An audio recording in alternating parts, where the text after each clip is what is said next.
Do we need to roll? Oh yeah. Okay. Oh, hang Well. on. Oh yeah. I want Stretch it to. out. I want to get, optimum rolling capabilities. Yeah. 18. 18. Okay. That may be the highest you've done so far.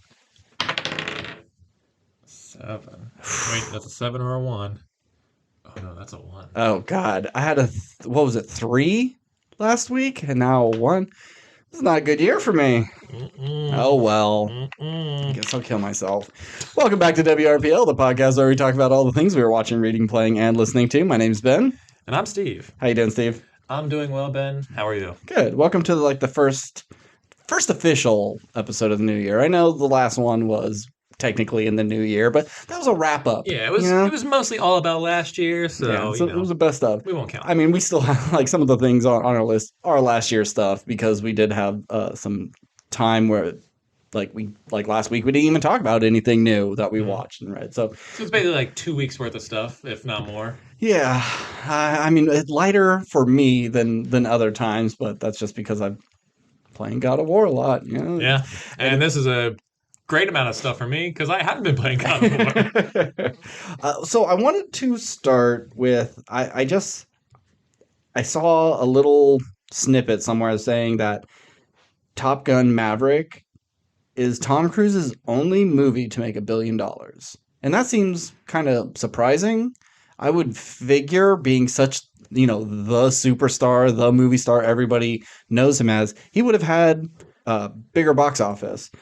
And so I was looking at all of his movies, or his 7 highest grossing ones. So and Lions for Lambs was number 1, right? Number 1, and then American Hustle. No, what was that one where he was flying the airplane? Yeah, it wasn't. American something, right? Yeah, I was gonna say American Gigolo. That's not it. American Made, I think is what it's called. American Made. Yeah, that sounds right. I didn't see it. So the first Mission Impossible made $457 million. Mission Impossible 2 made $546 million. This is all worldwide, right? Yes, I believe it is. War of the Worlds made $600 million. Mission Impossible Rogue Nation, $682. Mission Impossible Ghost Protocol, $694. And then his next highest one, besides Top Gun Maverick, is Mission Impossible Fallout, $791 million, which is pretty good. But then after looking at this, okay, yeah, you take all the Mission Impossibles out, he doesn't really have franchisey sort of things that make the big money. Even though he has classics and everybody knows him for a lot of roles, they don't necessarily always bring in the big bucks. And it's later in his life. Right. Last 20 years, he's made more money than his previous 20 years. Yeah, I don't know the exact number, but I think there's only 20 movies or 25 something that's ever hit $1 billion. And I think 18 of them are all Disney properties. Yeah. So it's and I think one year, the year that I think it was either Endgame or Infinity War, there was $7 billion movies that year. Mm-hmm. And I think this year it's not Titanic, it's Avatar and Top Gun. And I think last year there was only one that made $1 billion, which I'm pretty sure was Spider-Man. So yeah, it's weird. Some years are crazy big. And then it got me thinking about highest grossing directors, who has made the most, because James Cameron has 3 of the highest grossing films of all time. It just went to it beat out one of the Jurassic Worlds, I think the first Jurassic World, at number 7. Yeah. So he has number 1, number 3, or is it 1 and 2, or is it 2 and 3? Or 1 and 3. I can't remember. But I think you're talking about Avatar and Titanic? Avatar, Titanic, and Avatar 2, yeah. Yeah, I think it's Avatar at 1, Titanic at 3, and then... Okay. And so Endgame is number 2. Well, I think Endgame might have... Well, I think Endgame was number 1. And then... re-released. Yeah. So, yeah. Okay. But... So that's 3 movies. And... It was $4 or $5 billion something for 3 fucking movies. That's nuts. But it made me think oh, well, who made the most? And I'd say per movie, obviously it's James Cameron. But I do have a list of 10 directors and how much money that they have made. These are the 10 directors who've made the most money with all of their movies. Can I? If you want to guess them?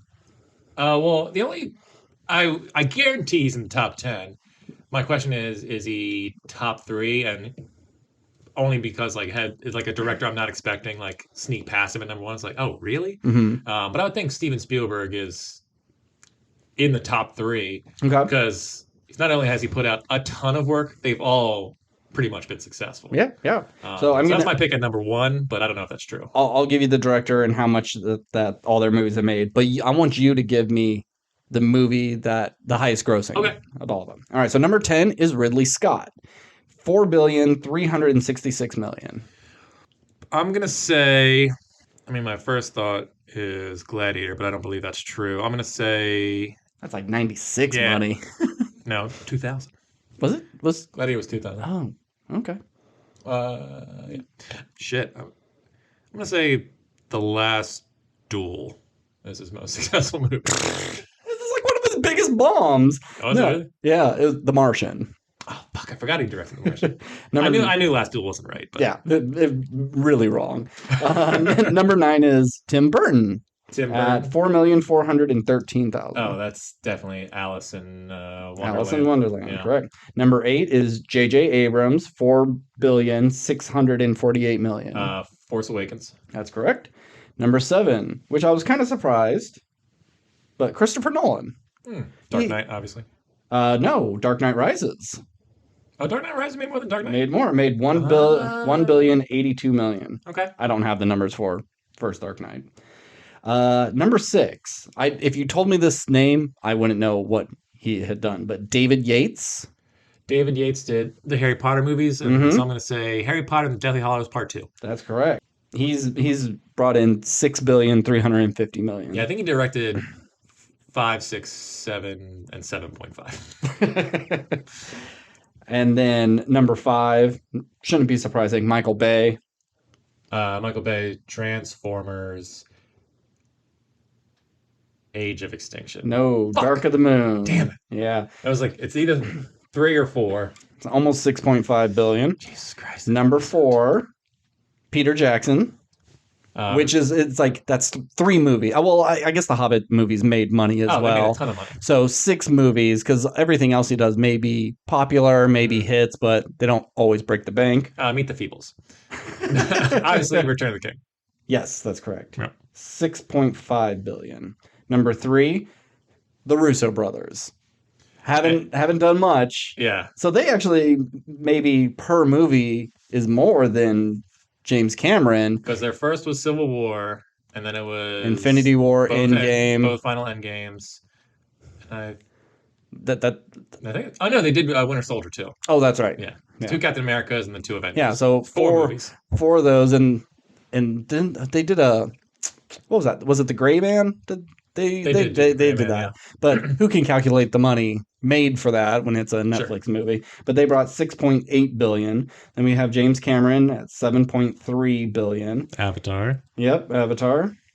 And then number 1, you're right, Steve. Steven Spielberg, $10.65 billion. And what's his highest grossing one? Well, I think adjusted for inflation, it would be E.T. Okay. But his highest grossing movie, I should know. Or no, I think it might be Jurassic Park. Jurassic Park. Yeah. You're good with the number stuff, says Steve. I mean, I've seen these numbers before, I think, over the years, and they've just somewhat maintained in my brain. But yeah, Danny Ridley Scott, totally forgot about it. Yeah, I just thought that was kind of interesting. So we got a lot of stuff, so let's get into it. I think you have more than me, so let's start with you. What have you been consuming, Steve? Okay, I'll give you a twofer. Oh.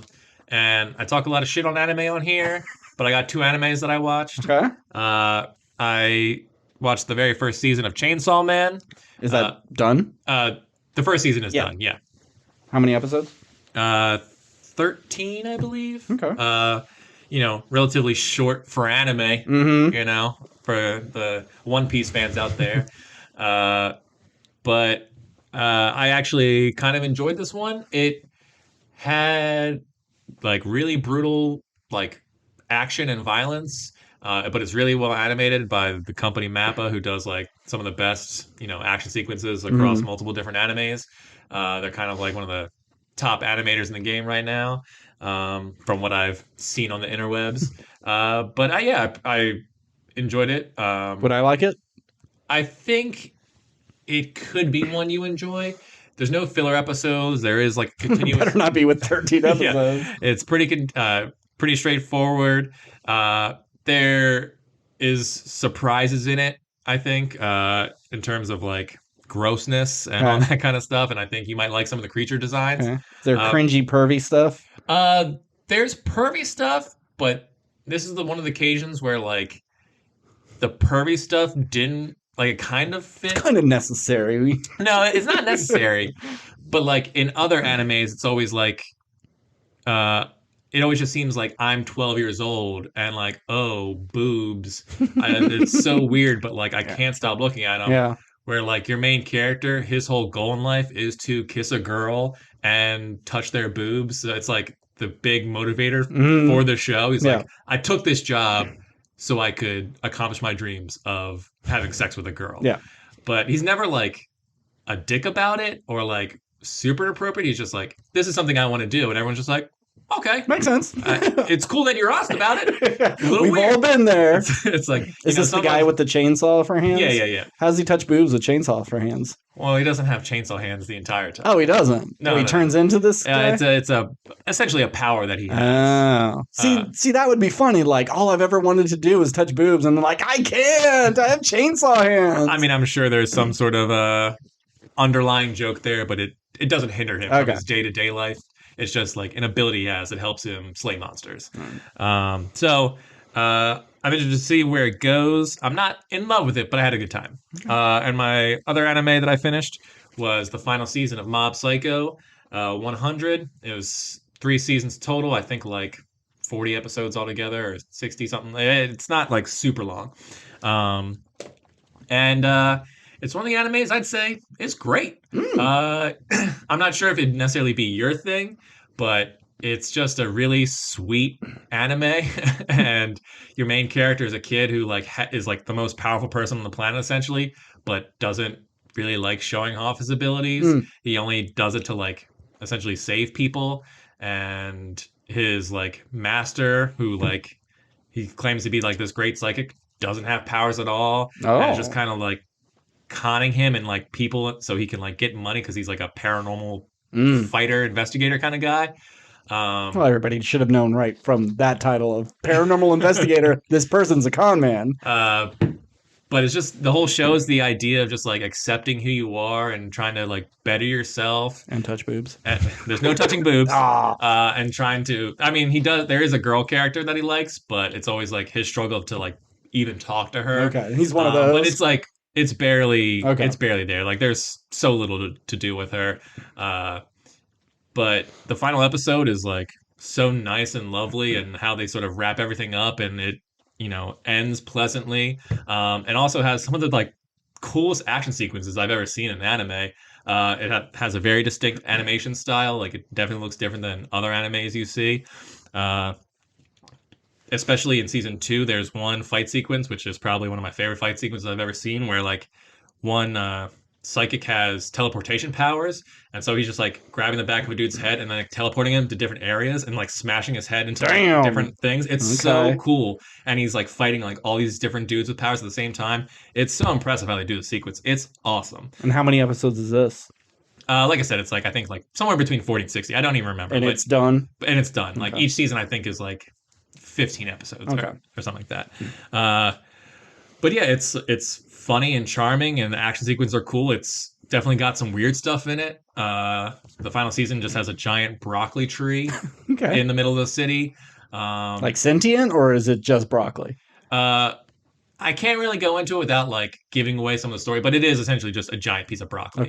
But yeah, Mob Psycho is a show, like if you're an anime fan, like everyone knows about Mob Psycho and everyone likes Mob Psycho, but I think it's a good gateway anime for people who like aren't sure if it's their thing, Because if you don't want something like too long and too deep or too heavy, it's a nice Mm-hmm. like in between where you get cool action, but it's a nice sweet story.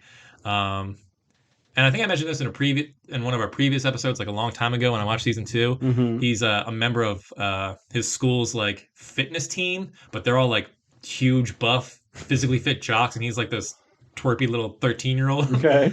But all the jocks are like super nice to him and like support him. And even like in a later season when he's like causing kind of like a lot of damage, they show up to try and like help out. Like they're just a bunch of good dudes. Hmm. It really subverts a lot of tropes of just like, these big muscly dudes who like don't or like put other people down, but they're like, no man, like you're trying to better yourself. So are Yeah. we. We Yeah. support you. And it's just like, we got you, bro. And That's it's awesome. just so nice.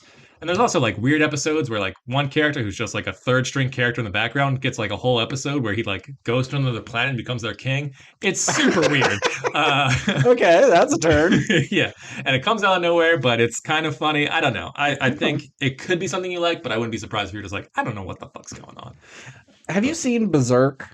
Is that what it's called? I think it's called Berserk. I haven't, but I am aware of Okay. Berserk. Yeah, my coworker, I guess technically he's my boss, was like, gotta fucking watch Berserk, man. I'm like, yeah, I don't really watch anime. And like, trust me, this is the one. This will bring you around. And then he's going on and on, like, oh, well, then they kind of remade, or they made a movie and condensed all the stuff so you don't have all the bullshit. And then they remade the entire show. Yeah, that's kind of what I heard. I'm not versed in enough to really discuss it, but it was something along the lines of like they adapted some of it, but then the book got farther than them or something. So they Hmm. just I don't know if they like made stuff up or kind of just stopped it altogether or canceled it. But I heard that the movie that came out is like awesome. Yeah. And then he But told me it's that, just like, like there's too just, much background stuff to where I was like, that just sounds like a bunch of bullshit. yeah. I'm not gonna deal with it. Yeah, he said, like, watch just the movie. That's all you need. And if you like it, sure, you could go back and then watch Hmm. the show and get things more fleshed out. But the movie is all you need. And like, okay, well, you could win me over by telling me it's just a movie. Hmm. So maybe I'll check it out. Who Right. knows? Well, that it? I mean, that's it for the anime. Yep. Yeah. No. You get one thing, Steve. This is going to be a 15-minute episode. All right. Done. So since I didn't watch a ton of things, I watched a new show just started called Mayfair Witches. Hmm.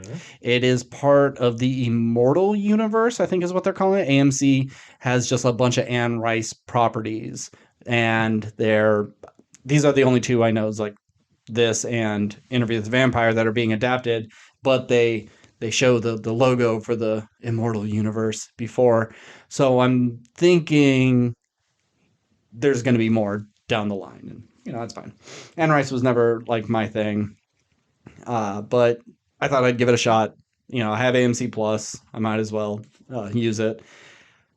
So if you don't know, it's a series. It's 3 books, so hopefully it'll just be like three seasons, starring Alexandra Daddario. She is adopted. She is a brain surgeon, a pediatric brain surgeon, and her stepmom has cancer, and she's gonna die. And so she's really kind of asking, like, I want to know where I'm from. These weird things are happening to me, and maybe something in my past could help with that. And he's like, honey, I looked. There's no records of your parents anywhere.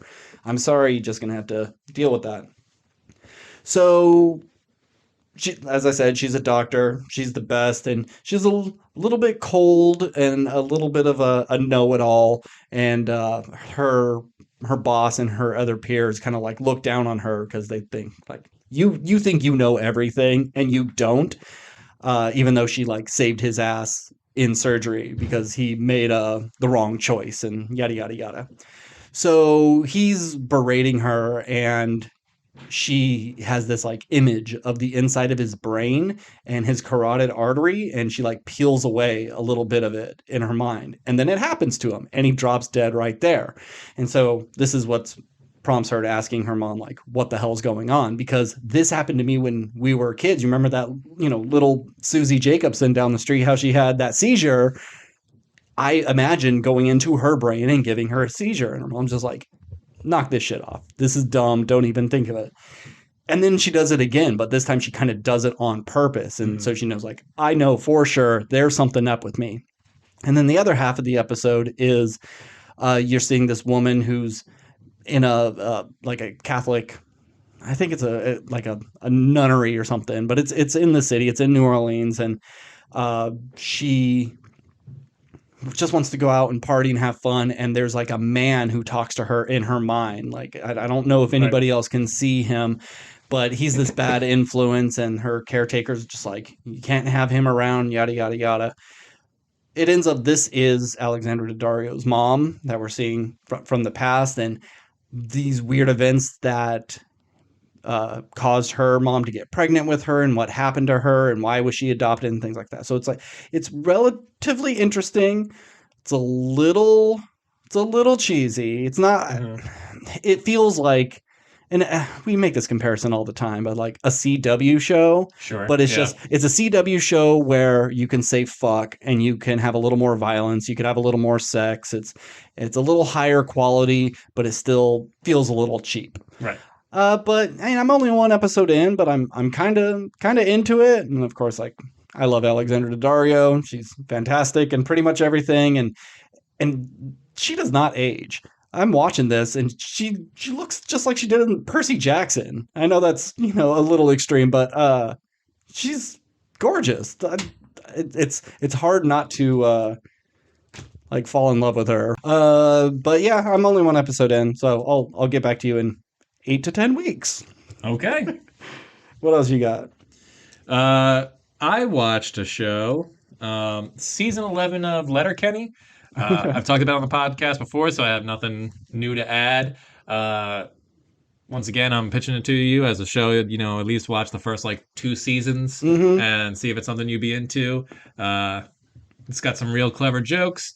It's a show where they're speaking English, but sometimes I'm like, what the fuck are they talking about? Like Those weird foreign Canadian people. there's one bit this season where it's and this is usually kind of like the hockey players bit. And this is a new season? This is a new season. Okay. Yeah, it came out I think like Christmas Day Okay. or around Christmas, and they like it's these two guys and like another guy, and they go to this bar and they're just ordering off the menu, and they're just like, and it's just like a 4 minute bit where they're just like, "Hey man, you want to get some chicken nuggies? Ah man, what about that sweet charcuterie broski?" And just like they just come up with like weird names for the food that they're ordering, and they're just like, "No, no, no! Can you believe we're gonna about to order the nacho No, we gotta get the jalapeno poppies, and they just keep going on like that for like 4 minutes, and they just like go down the entire menu, and like that's the joke. It's just like they're not saying anything the right way, Mm-hmm. and they just keep changing their mind.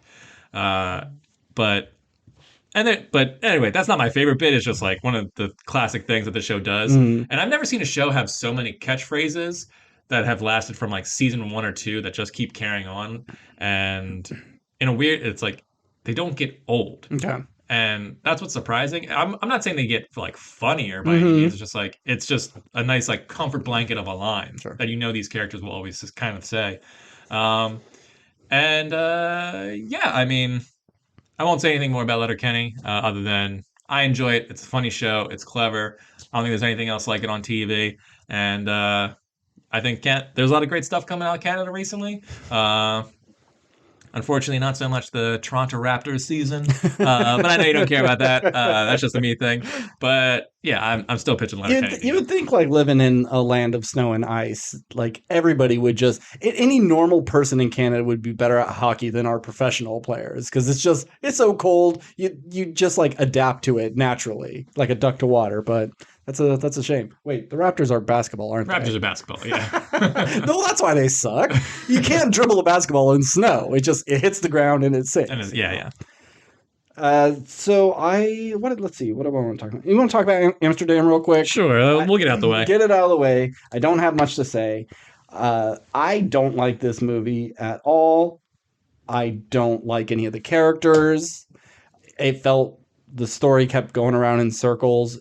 It was so hard for me to focus on this movie because anytime they cut to a new scene, I was so uninterested and uninvested with this friendship group who really bonded together during war, and I just could not care less about anything happening. The only thing I really enjoyed was seeing Taylor Swift get run over by a car. And it's not because I hate Taylor Swift. It's just one of It was those. just so shocking. It was shocking and sudden. And and I'll probably bring it up in something else that I watch when people are in a car and they're about to get hit by traffic. You could just kind of tell how the shot is set up. That okay, this is an effect shot.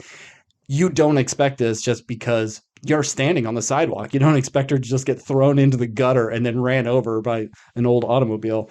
It's not even like there's like a pause break in between the sentences. Like, and as soon as I walk away, I'm going to do this. Yeah. And then something happens just in the middle of a sentence, just boom. Yeah, it's always just like, you better watch what you say, otherwise someone's going to get you. And the car hits them. Yeah. It's very telegraphed, but not in this. But really, I don't think I could tell you anything that happens in this movie because I was watching it. But I think, in Simpsons when Homer's thinking and they pan up and it's just the wind-up monkey playing cymbals, I think that's all that was going on. I was seeing the things and nothing was registering. Yeah, I mean, there's definitely talent in front of the screen and behind the screen. Like, I pretty much liked every David O. Russell movie I've seen, and I enjoyed Christian Bale and John David Washington and Margot Robbie in that. Like, when it was over, it was like, I remember liking the movie, but I'm with you in the same way. It's just like, if someone asked me to like describe the plot, I'm like, well, there's like essentially this murder and they get framed for it, but they're trying to uncover the mystery. But as to like the connection and who is this person, but it's like, I couldn't really like tell you the beats of the movie. And it's like, oh, by the way, there's a secret Nazi plot at the end. And it's all based on true story. I was like, well, that's kind of interesting. Yeah. So like, I really enjoyed the fact that it became like a secret Nazi society in America trying to like undermine the government. But like, just because they stopped it, it didn't go anywhere. It's like, oh, I kind of want to see like the aftermath of that as well, or just like, I don't know. I feel like there was more there. Plus the fact that it was like such a serious topic, but this is a comedy film in a lot of ways. So like, when you do the mix of like comedy and drama, it's really hard to like ride that line successfully. Especially historical drama. When it's a period piece and it's comedy, it's kind of hard because you're either doing modern jokes in the past, or you're doing jokes that work in the past that you just don't quite get. But yeah, even though I recognize that this was a comedy, I didn't find it particularly funny. Yeah. I mean, I don't think it's trying to like make you laugh out loud or anything like that. But it's just kind of absurd sort of comedy. But I think if this movie just tried to be a drama, I would have hated it. But the fact that it was sort of lighter, and I like seeing Christian Bale kind of be a silly character, it made the movie enjoyable enough for me. But this is a movie I'm never going to watch again. I wouldn't recommend to people. Nope. If someone asked me, should they watch it, I'd be like, I mean, it's fine, but I think you could skip it. But I didn't hate it by any means. So yeah, I did. Let's move on. I mean, I as soon as it was done, I turned it off and I marked it down. I gave it an F. I didn't find anything really redeeming about it. Does it probably deserve an F? Probably not. If I gave it a rewatch, maybe it'd be a C-, a D+ or something. But it just affected me. So it was like Novocaine almost. It just kind of like wore me down and made me numb to everything. And I didn't find any sort of spark of joy. So yeah, fuck that movie and fuck David O. Russell. He's a bad dude. Fair enough. Yeah, no, we'll leave it at that. Look it up. He's a bad dude. So another quick one that we've already talked about, but I did watch Banshees of Inisherin. I really did like it. Okay, good. It was frustrating because you have these two guys who I totally see both of their point of view. Sure, 100%. But they're also incredibly obnoxious with their point of view to the point where I don't understand where they're coming from. So, like, you have Brendan Gleeson, and it's just like, hey, man, I want to play my fiddle, and I want to make great music, but you are holding me back from doing anything because all we do is nothing. And if you keep bothering me, I'm going to cut off my fingers, which will stop me from being able to play the fiddle. And I know that's kind of like the point. Like, look, you are actually damaging the thing that's going to make me happy. But then once you lose all your fingers and you can't do the thing you wanted, why'd you even start in the first place? And now you have no friend and you have no fingers. So I could understand, like, hey, every time you come and bother me, I'm going to kill one of your farm animals. I get that. because there's a consequence to you. But hurting himself to make a point to like the densest motherfucker was really frustrating. And I just think logical human beings would never do this sort of thing. Well, sure, it's definitely an absurd thing, but I think to Brendan Gleeson's character's credit, he would never hurt one of his animals because he doesn't want to hurt anybody. He Mm-hmm. doesn't even want to hurt his friend. Mm-hmm. Like him saying, "I don't want to be your friend anymore." Like clearly that's going to hurt him, Mm-hmm. but it's a necessary evil. But like, yeah, both of them are not bad dudes. Uh, and it's like you were always in the beginning, you were definitely rooting for Colin Farrell because it's Mm-hmm. just like, oh, he's just a nice guy. Like, yeah, it sucks that he's dumb or not dumb, but dull. Dull. Yeah. And but he seems like a swell guy. And like when he does that big impassioned speech of just like, I'm nice and it's good to be nice and you Mm-hmm. should be nice and you're a mean guy. And it's Yeah. like, yeah, fuck yeah, Colin Farrell. But then he like the movie kept going on and he wouldn't stop talking Wouldn't to him. get Like, the fucking yeah, hint. you know what? Yeah. Colin Farrell, fuck that guy. Yeah, I'm sorry your donkey died and everything and your sister left you or whatever, but how many times does it take for you to understand? And it's like, well, but I also get it for him. Like, if I could just articulate it properly enough, I could get him to change his mind. Yeah. Something has to work. Yeah. Yeah. But it's like, no, you see how dead set he is on this. Just leave him alone. So I found the characters to be frustrating at times, but it was pretty funny. Yeah. And really enjoyable. His sister, I'm looking at her like she looks familiar. I should know who that is. I'm like, oh, Mike Ehrmantraut's daughter-in-law. Yep. And did you know she's really Irish? I did know. Yeah. I did not, because like I have recently heard on like the Better Call Saul podcast them talking about her. What a great actress. I would have never believed she wasn't American watching Better Call Saul. Like, there's not a tinge of any sort of accent. And so then when I see her in this, my brain goes, wow, she's doing a really good Irish impersonation. Like, no. She's also in the Marvel universe. Is she? Yeah. She's not Friday. She's a different AI voice. Or maybe she is. I think No, Friday is Jennifer Connelly. Yeah. I Before Friday, I think she might have been Tony's first AI voice. I could be. Well, no, that's Vision. I'll look it up. Okay. She's definitely an AI voice Huh. in the Marvel universe. I promise you. Okay.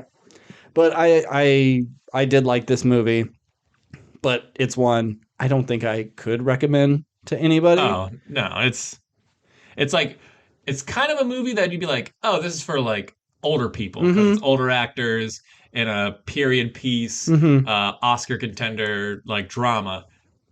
But I don't think it's really for that target audience either. Yeah. You know? Yeah. I think the part that just made me laugh was after he cut off all the fingers on one hand, he's just holding the violin and he's just like shaking while blood's like all over the table and stuff. I don't know. I thought that was just a really funny image. It's just like, I can't play it, but I'm going to hold it in my hand and like rock while my other friends. I'm still part of this group. I can't play. And, and I also thought it was weird that the group never had anything to say about it. It's like, this guy's got his own thing going on. He's got a bloody stump right now, but we're just going to play some music. I think some of the funniest stuff was Barry Coogan. Oh yeah, that character is very funny. Little bit of a creep, little bit of a weirdo. Yeah, I mean, like there was times where he was so cringy. I was like, oh man, I really don't like this guy. But he was so sweet and sincere. Like when he asked Colin Farrell's sister out, and he was just like, okay, and just like walked away. I was like, oh damn it! Like now I feel bad for him. But he still had a little bit of a guilt trippiness. Oh, for sure. And they're like, well, I don't get anybody. Ooh. Now, did he kill himself? I don't remember. Did he kill himself? Or did it's left to interpretation whether he killed himself or it was just an accident because, he is the kind of person who you could see just slipping and falling and, that happening. But if I had to guess, yeah, but, you don't quite know it. The movie doesn't answer that question. Okay. So what else you got? Give me 1 second. Yeah, she's Friday. The voice really? Friday, yeah. In Infinity War. So then what's the name of... Oh. She might have just been replaced by... Oh, was it Jennifer Connelly Betsy? Because wasn't... Oh, Veronica. There's one. It was the. I think she's Veronica. I'm looking at it right now. We can cut all this. I was just Yeah, in the Hulkbuster scene. She is Karen in Spider-Man's suit. Oh. Oh, okay. So yeah, It's Karen. Karen, Huh. according to IMDb. Okay. All right. So yeah, Jennifer Connelly, Karen, Carrie Condon is Friday. I knew I was right. All right. So real quick, I'll talk about Bullet Train, since we didn't really do a deep dive, but we don't have to really go over it again since I mentioned it last week as in one of my best of the year. I've just had a ton of fun with it. Fun characters. I'd like to see another one of these movies. I'm not saying that I want it to be like a franchise, but like if they did make a second one, I'd be interested to see what like wacky shenanigans Brad Pitt's like kind of retiring assassin would get into. Okay. I like movies set in one location, so the fact that it was on one train. The only part that like drove me crazy is that like these assassins are going back and forth on the train the entire time, and like you have dead bodies in like this one part of the train where like none of the other people who work on the train even go into. It's just like why are people like pacing on the train? Like my dad worked for Amtrak. I grew up on trains. I would pace back and forth across the train all the time. Yeah. But it's just like it only seemed like the only people who walked around were the main- killers. yeah. And it was just like, could they bump into somebody or like they were having a fight? I mean, they kind of had one bit where the one woman like gave Brad Pitt a bottle of water while he's fighting Aaron Taylor Johnson. It's like there should have been like some of that stuff where they're like kind of interacting with people, or like they're having full on fight scenes in like chairs while other people are just like shh, hey, quiet down. It's like there's like this guy has blood on his face and you're just kind of like railways, right? Yeah. It just drove me nuts. But other than that, it was super fun movie. I really enjoyed it. The ending was absurd, but I can let that slide. Yeah, so Bullet Train. Ryan Reynolds and wait, who else was in it? Channing Tatum, right? Yeah, both of both them. made cameos. Yeah, Yeah. Channing Tatum actually had lines. Ryan Reynolds did not. Yeah. But Ryan Reynolds kind of played an important part of the movie. I definitely want to revisit that because I'm a little hazy on some of the things. Yeah, it's the guy who directed Deadpool. I don't know if the writers had anything from Deadpool had anything to do with it. Yeah, it's not Tim Miller because Tim Miller did 2, right? He did. David Leitch is the director, or maybe David Leitch was one of the writers and he directed this. Okay. But I think David Leitch also did like John Wick movies. Maybe? He was I think one of the stunt Either coordinators. way, it's somewhere in that whole Ryan Reynolds camp of action dudes. But yeah, I'd like to see more of these kind of style movies. So what do you want to? Do you want that same sort of stuck in a one location thing, or do you just want another adventure with Brad Pitt in a different country? How about a series of hot air balloons? You know what? We haven't seen enough hot air balloons in movies. Yeah. It's like I know they're like a slow moving thing, and you can only really fit like 4 people max in their shoulder to shoulder. But like that could be a fun like fight sequence where someone's trying to escape by hot air balloon, and then your hero like attaches themselves to like they shoot themselves out of a cannon or do some sort of kooky thing, and then they just have like a knife fight in like close combat in this basket. I don't know. You could do something fun. Yeah, it definitely feels like bring back hot air balloons or like blimps. Whatever happened to blimps? Do they even make those anymore? Not really. Yeah, it's like the Goodyear blimp, and that's about it. Oh, okay. And it's just a big advertisement. Yeah, I could see a hot air balloon thing being in like a James Bond movie. It's one sequence, and then you move on. But it would be interesting to try to make a whole movie where it's just people in a hot air balloon.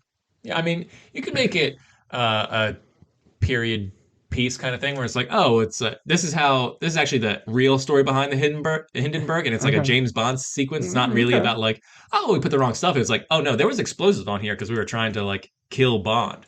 Not that I want to see this in a Bond movie. Sure. I'm just saying like you could do a bullet train style movie, but set it on the Hindenburg and just like do a Tarantino thing of just like changing up the history. Okay, yeah.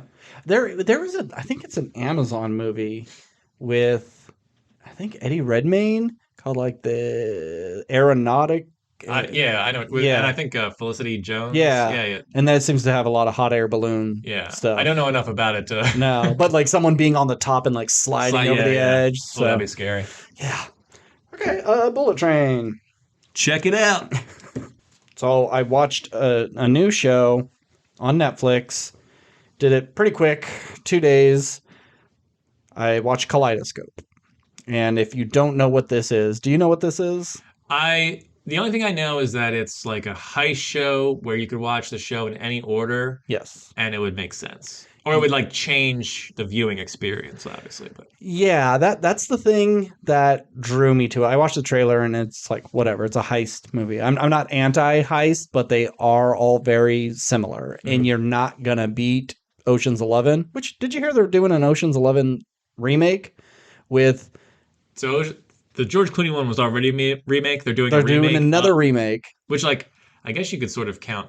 I don't know if you count Ocean's 8 as Ocean's 8 kind of feels like a No, it's a remake, but it's in the continuation. same That's a world, but it's a it's a different thing. sequel. It's just the Fair enough. numbering's weird. But yeah, But this is Ryan Gosling and Margot Robbie again, but it's not even in Las Vegas. And it's not even in modern times. It's like a globe hopping heist thing set in the 50s. I'm like, okay, how is this Ocean's 11? Because the original Ocean's 11 is in Las Vegas. Ryan Gosling is probably like Danny Ocean's dad or something like, or grandpa or whatever it is. Maybe. But yeah, it don't we don't need another Ocean's 11. You want to make Ocean's 9, Ocean's 10, I'm fine with that. You want to do Ocean's 14, but You know what this is? This is an original heist script. They said, well, this seems okay enough to make it a movie, but we want to guarantee some seats. We'll put Oceans in yeah, front of it. just we own that That's name. what this is. Yeah, which is a shame. But so anywho, Kaleidoscope, it's a heist.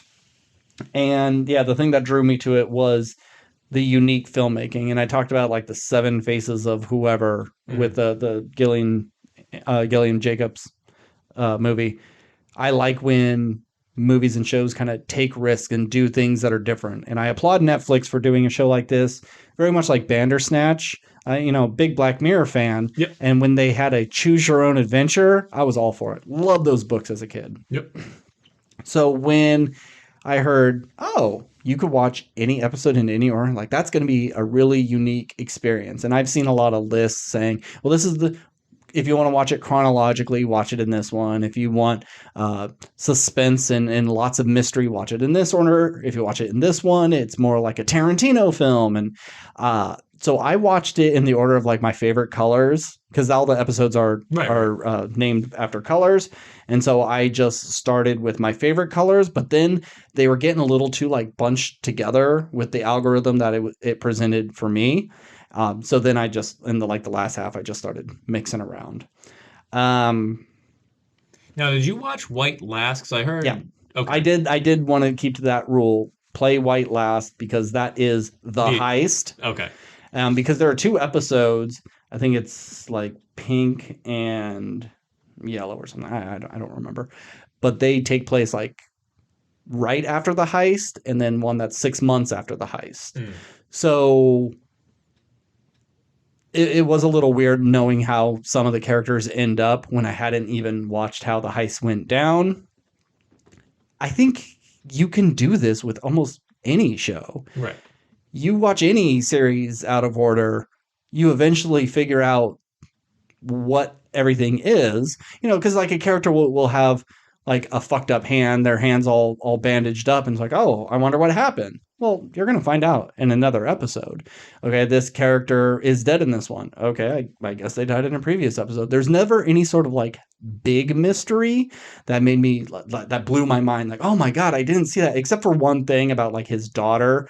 There was just this character that I didn't know she was like the inside man for the job. But if you watched it in the order they gave me, I would have known that like the first or second episode. Right. So there are little things like that, but they're not enough to make you really, wow, I need to rewatch this again. Like I will never rewatch this. There's whereas like Bandersnatch, I've gone through that a few times to get other endings and open up that world. This is just, okay, I have all the information through one viewing, so I don't need to go back because nothing's really going to be revealed. I'm sure there's smaller clues, but the gimmick is really kind of a gimmick. Okay. And it could have, you could, like, I was thinking, like, do it with Better Call Saul. You watch it out of order, you do a little bit of rewriting, you can make this happen. It's not that special of a gimmick. Story wise, I enjoyed it. I thought it was a pretty good show. I would say if you're gonna watch it, um, kind of maybe do a little research because like I watched, I think it's Violet as my second episode. That really should be like the episode you see second to last, Okay. right before the heist. It shows things of Giancarlo Esposito's past that sets things in motion for everything. And I think saving that would have made it more interesting of Okay. like, oh, that's why we're doing this whole thing. Oh, I didn't see that. But knowing that up front, I think I got like my first three episodes were very like plot heavy Hmm. stuff that so I knew a lot going in, and then the middle was kind of, well, we got to do a heist to do another heist, and this is how we're going to do this heist, and then it's done, and then it ends with like a good, the 6 months after, and the whole heist is pretty good. So some of that middle stuff was just okay. I would say don't try to do chronological order. You're going to get something spoiled, I would say, or do chronological with everything except violent, or no, even there. Yeah. Do chronological order except for Violet. Watch that before the White episode, and then the two that take place after, because you see some characters die, and then when you get to like the heist, it's like, well, I don't care anymore about this particular thing, and now I have to watch this stuff even though I know how it's going to end up. I think it's a fun exercise, but I don't think they nailed it. Yeah. it Well, I was gonna say, like, back when you were talking about Bandersnatch, I think what made that interesting is like whatever you chose, like that was your final choice. mhm. So, and then you had to continue the story from there. Where like once you watch all these episodes, no matter if you go back and watch it, you get the same The same thing, yeah, information. Where like if it was, oh, you can watch these in any order, but if you watch it in this order, you'll get a different story or different information. sure. Something like each episode would have to be different, Hmm. or like, you know what I'm trying to say, like Yeah, the you could, if there's 7 episodes, eventually no matter what you watch it in or however, you get 7 different endings, and then if you change it up, that all works again. sure. Because like I said, if once you have all the information and the 7 episodes are the same every time, then Hmm. it's like, well, then Yeah. I don't need to watch this again. Yeah, I think it's just like small details of, oh, I see, that's where that person picked up that thing. But is that thing so important that it changes everything? No, it's just a little, oh, okay, now that makes sense. But so if anybody wants to watch it the order I did, I went orange, violet, blue, red, yellow, pink, green, white.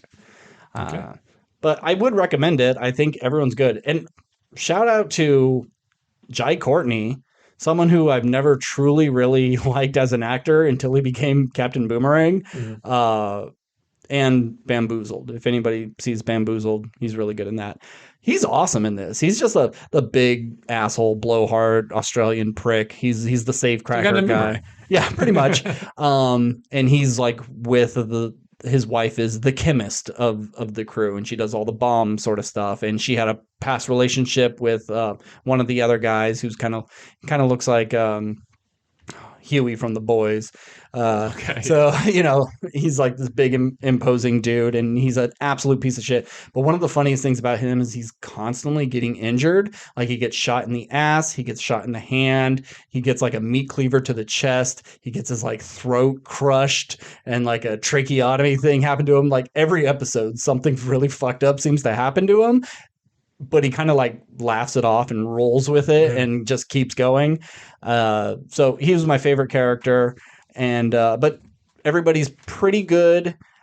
I'd say my only like weird thing I didn't love is in the flashback with Giancarlo Esposito, they have to make him like 26 years younger. And he's a very, not like wrinkly, but he's a Sure. craggly faced man. He's not playing 40 or 30 anytime soon.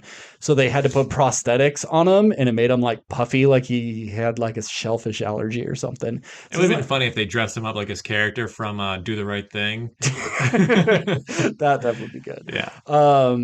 So yeah, the makeup was really distracting, but they're not going to put millions of dollars into digital. Sure. I think in as the future goes, we're not gonna have to worry about that. We're in that weird in between time, which is like here's this new technology that we haven't quite mastered yet, or we haven't figured out like what exactly works or how to like meet in the middle. So it's just either gonna spend a fuck ton of money to make it look good, or Hmm. we're just gonna spend a little bit of money and it's just gonna be okay because it's Yeah. like fuck it, this is Who one cares? Yeah. episode of these 8 Yeah. episodes. If it was up But to it's us, so we distracting. would not even do it, but it would maybe be confusing for people watching who can't pick up context clues and like, well, why does he look the same age after 30 years? Like, who cares? We know it's the same actor. Just roll with it. Hmm. So yeah, I'll take it over ugly CG. That's for sure. But yeah, I'd recommend it, but just maybe find out the best way to watch it, online. Just look at lists and see what sounds like the best way to do it. uh, I'll do a twofer for TV shows. Okay. A Um, TV twofer. a TV twofer. Classic segment of the podcast. One you have watched with me, and the other one I watched by myself. Okay. Or with my wife. But the first one is we watched Murderville Christmas. Oh yeah. We didn't talk about that yet. You and I, big fans of improv, Mhm. big fans of Netflix's Murderville.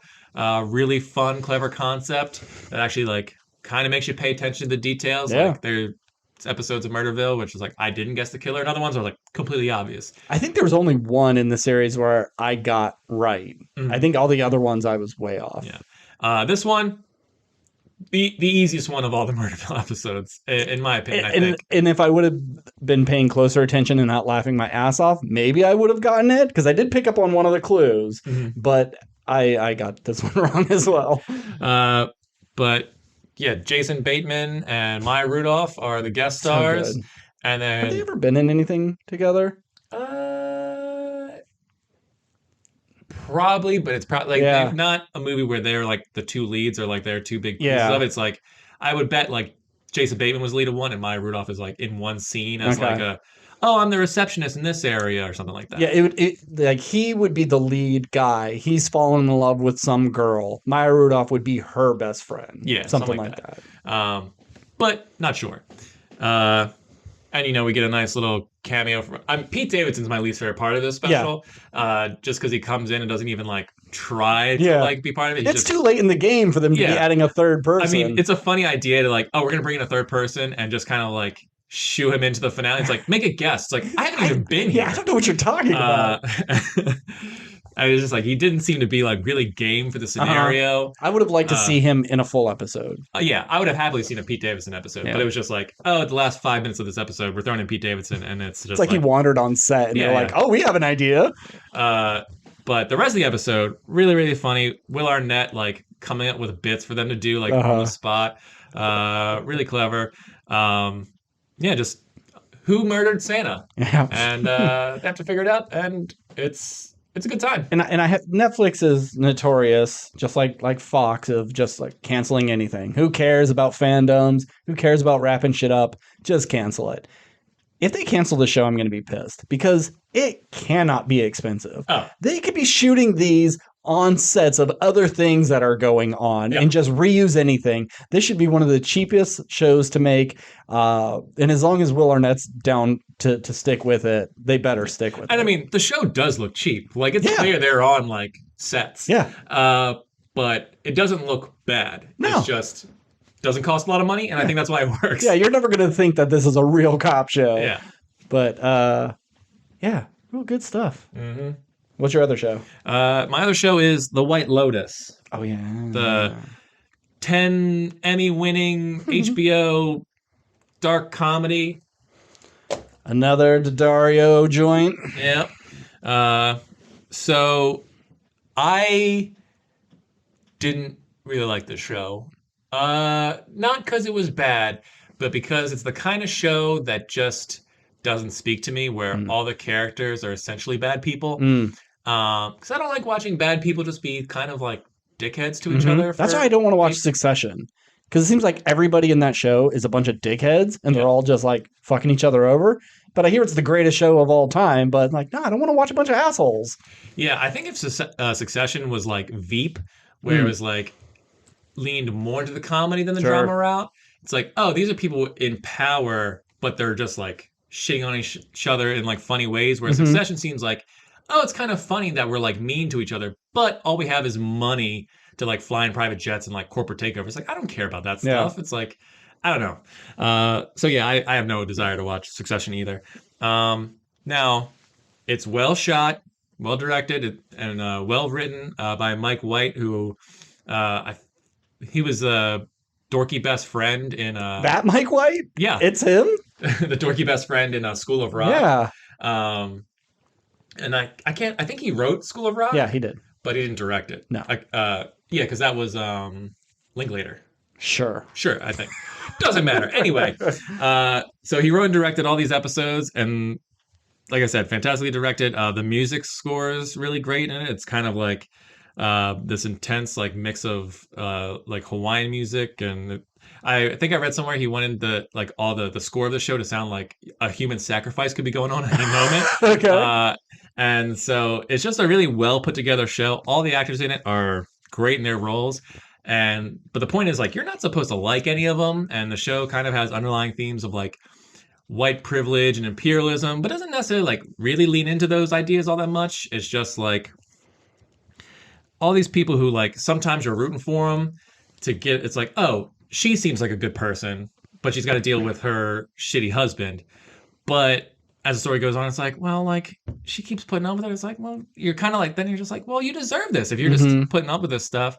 And then you have like Sydney Sweeney, who was like fantastic in Euphoria.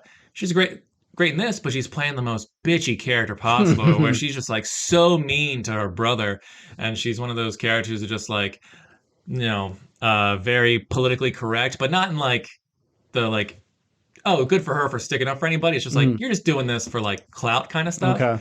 It's not like it never comes off across genuine. Mm. And it's just like, and only like one character really gets a happy ending in the show. Mm. Like everyone else just either like stays who they are or turns like becomes worse than they were before. So it's just like not enjoyable because there's just no one to really root for, and that's my big problem with the show. Mm. And like I'll watch season two. I hear 2 is pretty good. And I hear, but I heard season one. Yeah. White Lotus was good. But I think it's like it's Jennifer Coolidge. She brings like a new life to the show.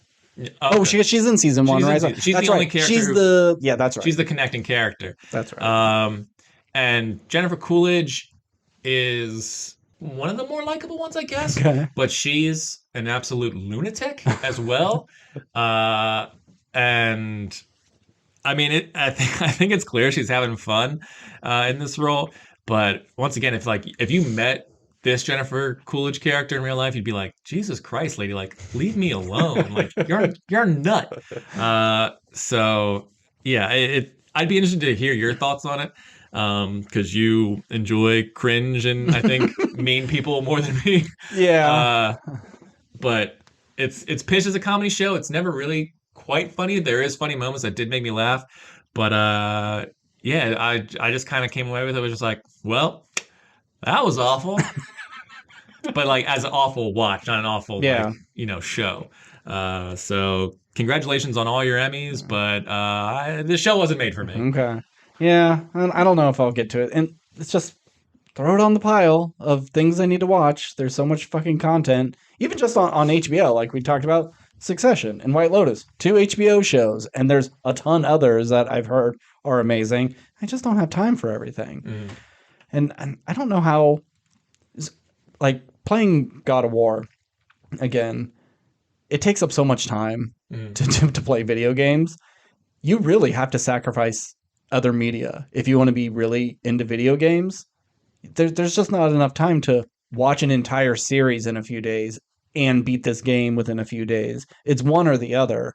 And I definitely would sacrifice video games over anything. Yeah. I mean, I may have talked about this on the podcast, but I didn't really consider myself a gamer until COVID happened, where like I just had free time. Sure. So I just started playing a ton of games, and there was like all these deals because everyone was stuck inside. So I was just buying like all these games that like I always wanted to play, but never really got around to. And so I was just like knocking game after game after game out, and I was like, oh man, I fucking love video games. So I became this person who was like, oh, I'm gonna play this game and I'm gonna beat it in 3 days or less because I'm just gonna devote like 8 hours a day because I had the time, and that's how I still play games for the most part. But once we started doing this podcast, it was okay. Well, I played this game all week, but I don't really I have don't that have much it. to talk about. Yeah. But this past couple weeks, I haven't played any video game really, and now I've got all this stuff that I've like watched and read and Yeah. everything. So it's been nice. It's like, oh yeah, I think I'm willing to give up games because there's only like really probably 1 to 3 a year that I'm like, I can't wait to play Yeah. this game, or it's like one game I can't wait to play, and then a few like I'm looking forward to playing that game, but I can wait till Yeah. it like goes down $20 or something like I that. want to play Evil West. I even thought about like picking it up this weekend, but it slipped my mind. But it's one of those games I know in 6 months will be a free game, and if I just wait, I don't have to spend anything on it, and I don't have to play it right now. Mm-hmm. Whereas like God of War, Last of Us, Spider Man, those things I want to play as quick as possible. I'm willing to throw down the money, but other things, just like yeah, I don't care. If I miss it, I miss it. Like every month I check like the PlayStation Store always does like holiday deals Mm-hmm. or summer sale or spring event, just Yeah, like whatever season it is, yeah. they have some big sale.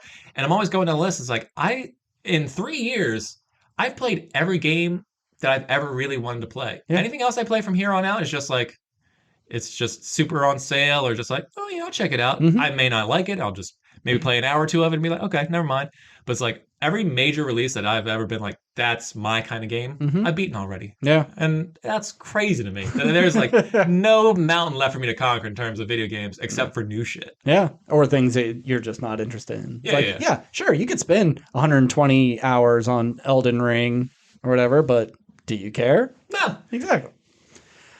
So I watched a new movie, a movie that was on my most anticipated list, but I really shouldn't have been because it was out, a week or two later. But I watched Megan, or as it's affectionately been called on the internet, Mithrigan, which saying that it sounds like a God of War hilt or something, like the hilt of Mithrigan or something. Yeah. So as you probably know from all the TikTok dances and the memes, it's about a dancing robot girl who enters a dance competition. So it is a little. I would robot see girl. that movie over this movie. That would be fun, and there was opportunities for them to do fun things in this, like try to play off Megan as a real girl and have her go to school with her or something, whatever. But no, this is a killer robot.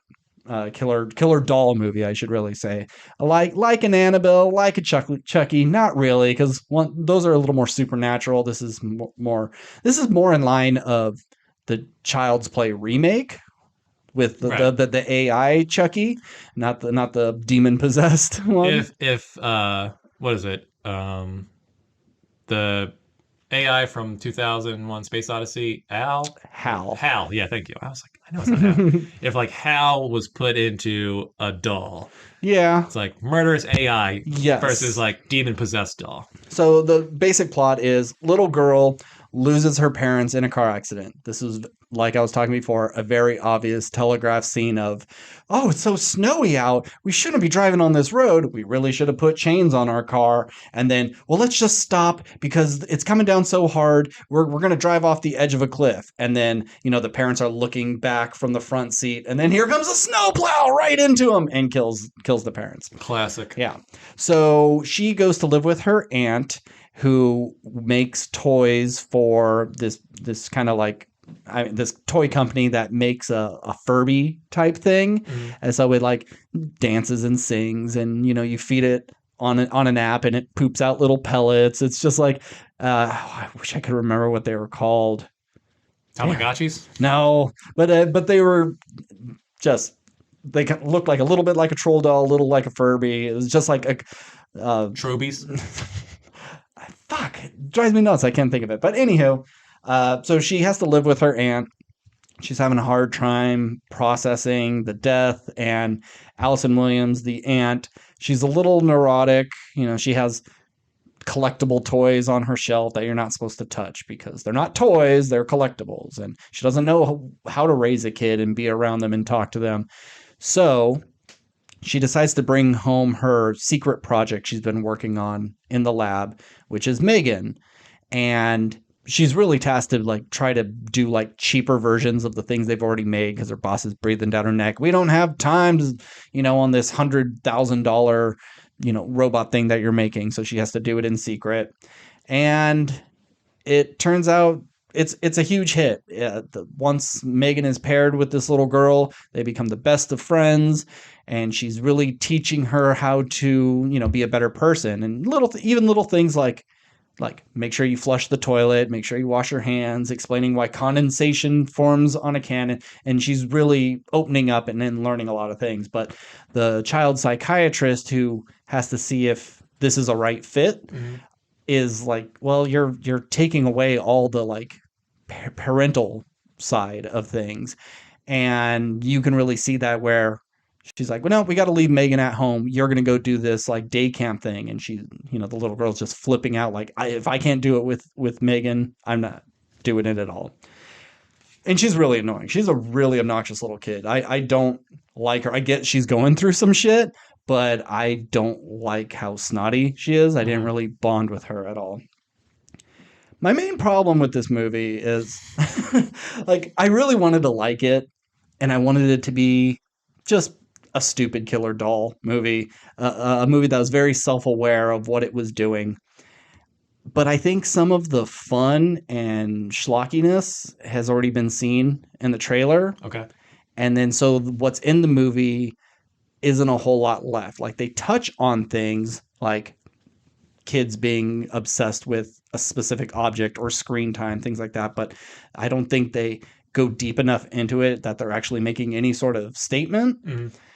And Megan's turn of being a killer robot is just kind of non-existent. It's really more of, you look after this little girl no matter what. You have to look after her physical and mental well-being. And Megan's just like, yeah, sure, I will do that because that's my job. But then she takes it to the extreme of killing people. And normally in a movie like this, there was a lightning strike and it messed up her chip, or we forgot to, flip this inhibitor switch to, good, and it got switched to evil. It's those little things. But it's like she just learned to be evil on her own, and she just made that decision. They never talked about the 3 laws of robotics or anything like that. There's nothing like that. Nope. This is your personality. Whatever happens, happens. Yeah. And it's like, that's weird. Yeah.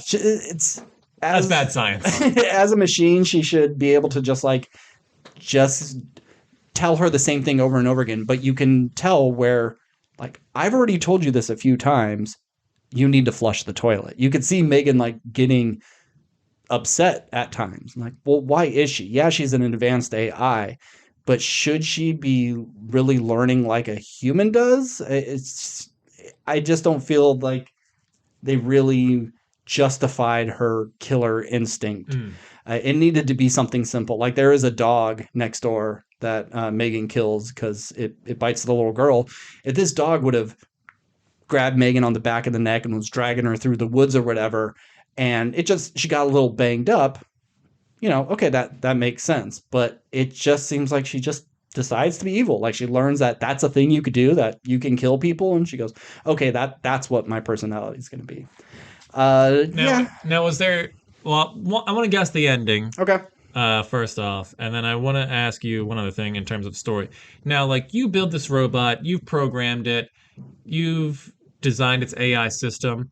Was there ever any if I go back to the lab, I can punch in an access code, and from the computer, this thing will power down? Was there any sort of thing like that? And then Megan was able to hack it into the mainframe and cancel that, or any of that shit? You are able to say Megan shut down and she's supposed to just obey. Right. But then after a while, she just stops obeying. There is a manual button behind her ear. So she would go hey, Megan, look at this pen. And when Megan focuses on it, she reaches behind her ear and hits the button. But then she becomes wise to that. So when she tries it again, Megan grabs her hand. There's not anything of I've overwritten my systems to make it so you can't do this. She just decides not to do this. So for them saying Megan shut down, that voice command should just automatically shut her down. Right. I'm not prompting you to do your shutdown thing. Yeah. I'm shutting you down. But they don't really explain besides, well, she's learning. And the more time they spend together, the more she learns. And it's that's fine for how to interact with a human and to kind of pretend to be a human, but that shouldn't be changing her actual system. Yeah. I mean, if you're Amazon Alexa hears you and is constantly recording it, which we all assume it Yeah. is, Oh which yeah. is fine. Fuck you, Bezos. uh, it, you would think like, okay, it can learn all it can about humans, but if I say Alexa, uh, shut down or whatever, it should do It that. should do it. And Yeah. versus like, because it's a machine, it's like it's not gonna have human features Yeah. or what. That's Because it yeah. doesn't ever really seem like this is a sentient AI. This is just an AI that learns really well. Mhm.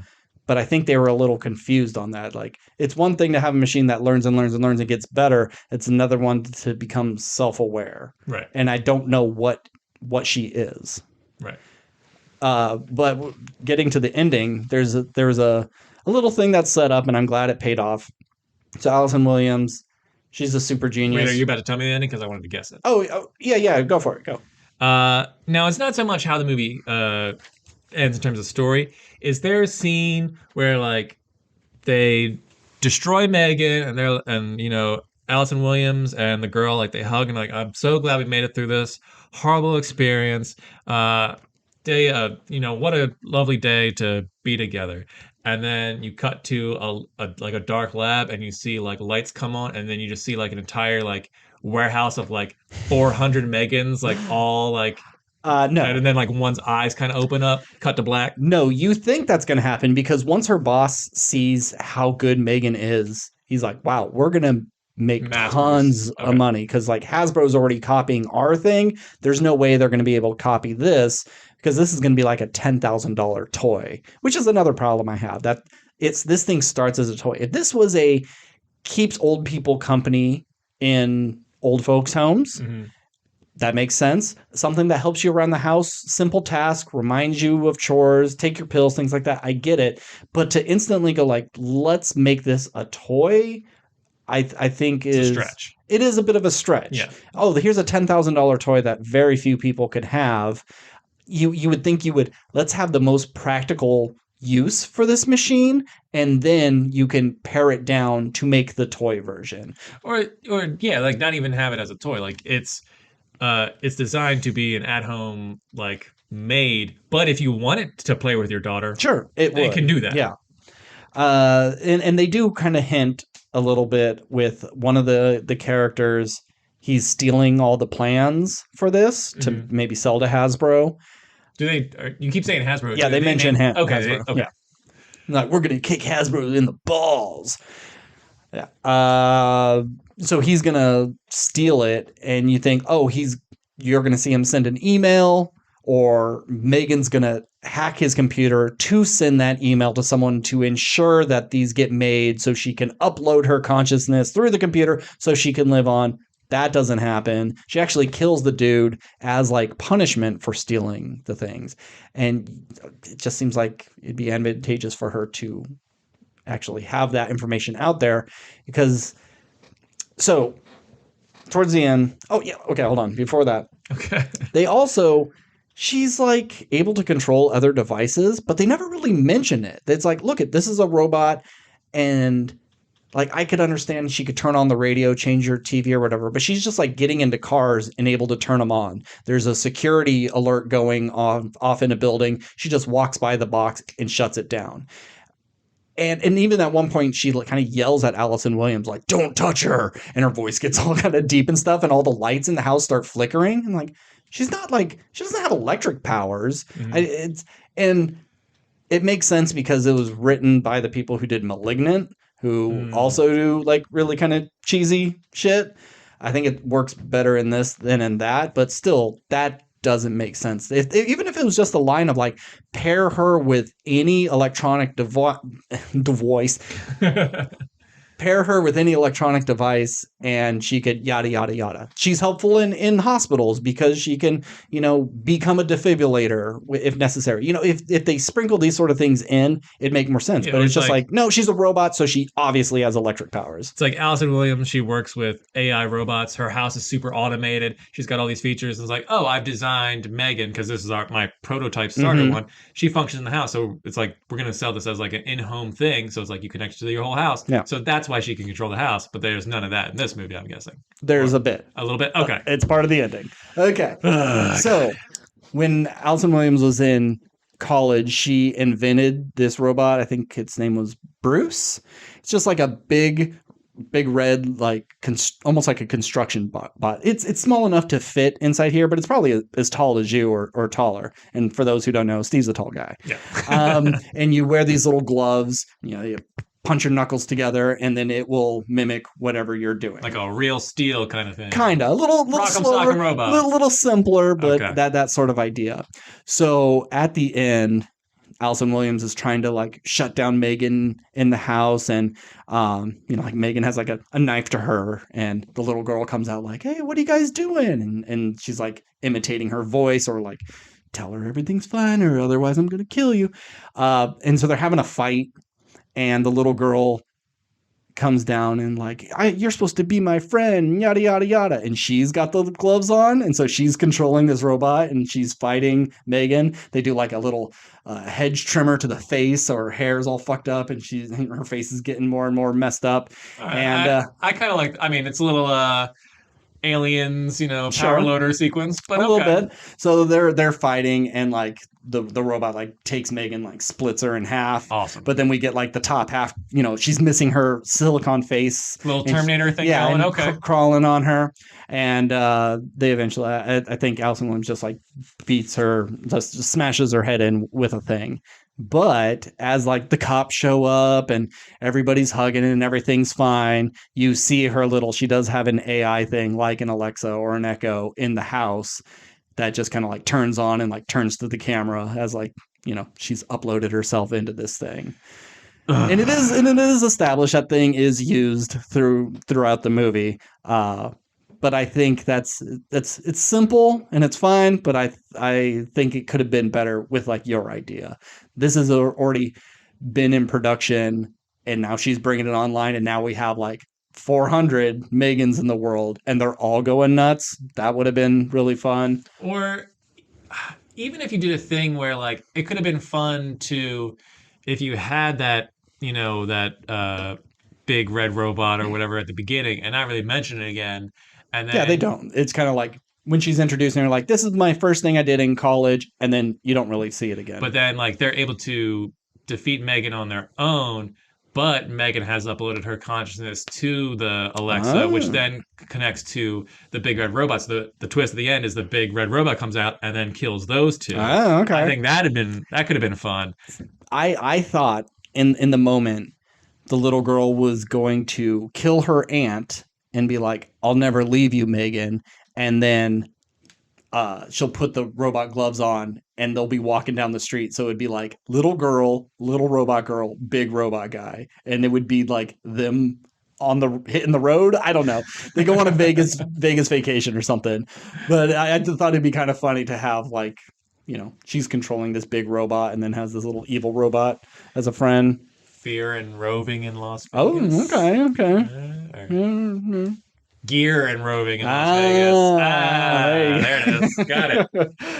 So I was disappointed. I gave this a C- because I think the Aubrey Plaza Child's Play was better than this, or at least handled killer AI better than this. Mm-hmm. Plus, that was also rated R, and you actually got to see some of the blood and guts. This is PG-13, and you don't see shit.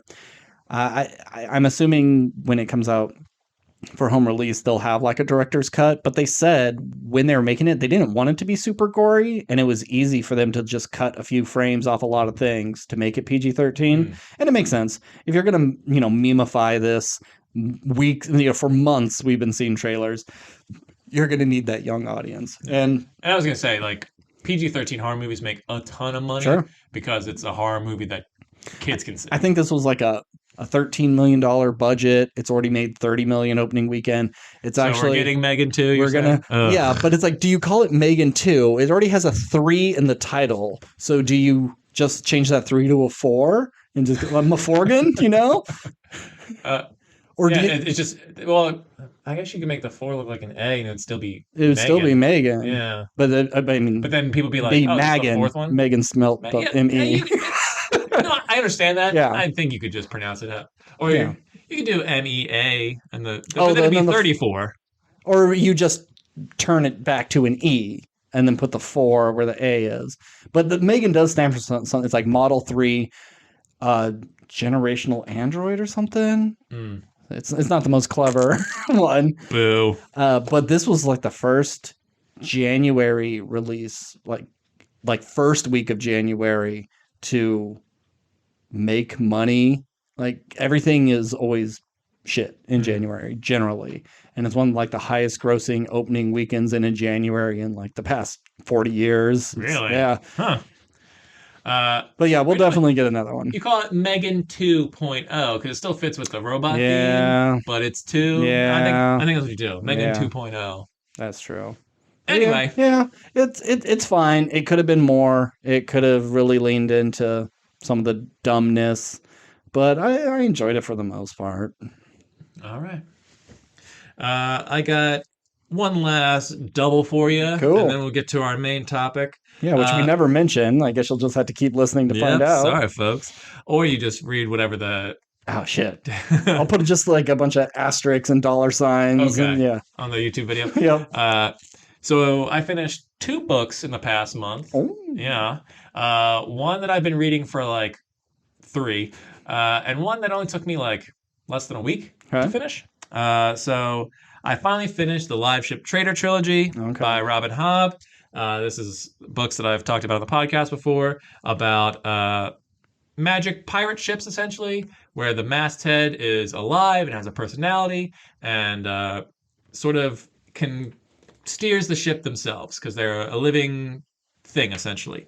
Um, and as the story goes on, you find out that these ships are actually made from dragons, essentially. And that's what sort of has given them this magical ability to It live. wasn't like they were dragons that get turned to trees, and then the trees get turned into mastheads. They're called wizard wood, and they're just made in this one area, and no one really knows how they're like where this stuff comes from, and they just know it's in this one area that no one else can get to. Okay. But it's so sea serpents, which play a big role in this series. They will go up river essentially and find an area to like cocoon themselves, and then so these humans found these cocoons and like harvested them, not knowing that dragons were inside, thus Mm. like killing the dragon, but using that shell that they thought was just like a big old tree trunk essentially, and turned it into ships. If they don't cut down the trees, are they reborn in a certain time, or is this like a permanent state? I'm sorry, what do you mean? Like when the dragon turns into a tree. They're not turning into a tree. It's just like a big log. They're not like growing straight up and then there's leaves on it or anything. Okay. It's just imagine it's an egg that you just chop up. And Okay. Make it. Would they rehatch if they were left alone? Yeah. Okay. So the sea serpents, once they hatch, they become full blown dragons with wings. Okay. That's how they're born. Got it. But I guess since these people have been like making these ships over the course of so much time, there's like next to no dragons in the world. Or Mm-hmm. and that becomes like a big plot point in book 3. Like at the end of book 2, a dragon is finally like released from this shell, and it's just like, I'm here to like rebuild the dragon society. And so there's all these sea serpents that haven't become dragons because they don't remember where to go. Like so much time has passed, they've sort of like lost memories. It's a whole big thing that I won't get into. But Robin Hobb is probably my favorite author. I really enjoyed these books, even though that this series took me a long time to get through. Not because I was bored or I didn't like it. It was just one of those things where it was just like I would read a chapter and then put it off for a couple of days and go back and maybe read 2 chapters. But I don't think I've ever read an author who writes characters as well. Like they all make logical decisions. You always know where they're coming from. They all have good character arcs. Like the character who I hated the most in book 1, she might be my favorite character by the end of the book because she goes through this whole journey of being this like little whiny spoiled rich brat to like this person who's been through so much like trials and tribulations that she becomes like a smart, capable, like thinking person who's like gets herself out of these situations when she like if she was how she was in book 1, she would have like died a long time ago. Everything is like earned. The only problem I have with the last book is so this like your essential like anti-hero character who's like kind of your main villain, but you're always like kind of on his side too because he's just so like charming and good to characters that you like, but he's so evil to like his enemies that you're kind of like, well, I know he's a bad guy, but like maybe he can change. It's like I see why, that kind of becomes a trope with like, you I know, could change yeah, I him. can change him. He like clearly there's goodness there. Like I can make him good. He does a really fucked up thing, and like the last like 25% of the book, and you're like, oh yeah, I forgot this guy's a piece of shit. And then you're like, okay, well, like now he needs to go. Um, but yeah, so if you're a fan of fantasy, uh, Robin Hobb's Farseer trilogy, I think, is better than this, but I know a lot of people who read all of Robin Hobb's work. This is a lot of people's favorite trilogy. Really enjoyable character. Live ship trader. The Live Ship Trader trilogies. So the books are the first one's Ship of Magic, second one is The Mad Ship, and then the last one is The Ship of Destiny. Um, so yeah, it's not a big epic fantasy in terms of like characters with swords and stuff going on this epic quest. It's kind of like smaller story that it's not like them necessarily saving the world, but there is like large stakes and like towns are destroyed. There is kind of a sea war going on, but that's never really like a big part of it. So it's a slow burn, but it's not boring by any means. Cool. But it's a real fun trilogy, and I recommend it if you enjoyed any of her other work or like are looking to get into fantasy. But that leads me to my next book, which is another fantasy book I've read, surprise, and it might be one of my favorite books of all time. I feel like every time you bring a new book to the podcast, it's always, this is my new favorite. Yeah, well, here's the thing. I haven't read any books until the past 3 years, so now they're always surprising me.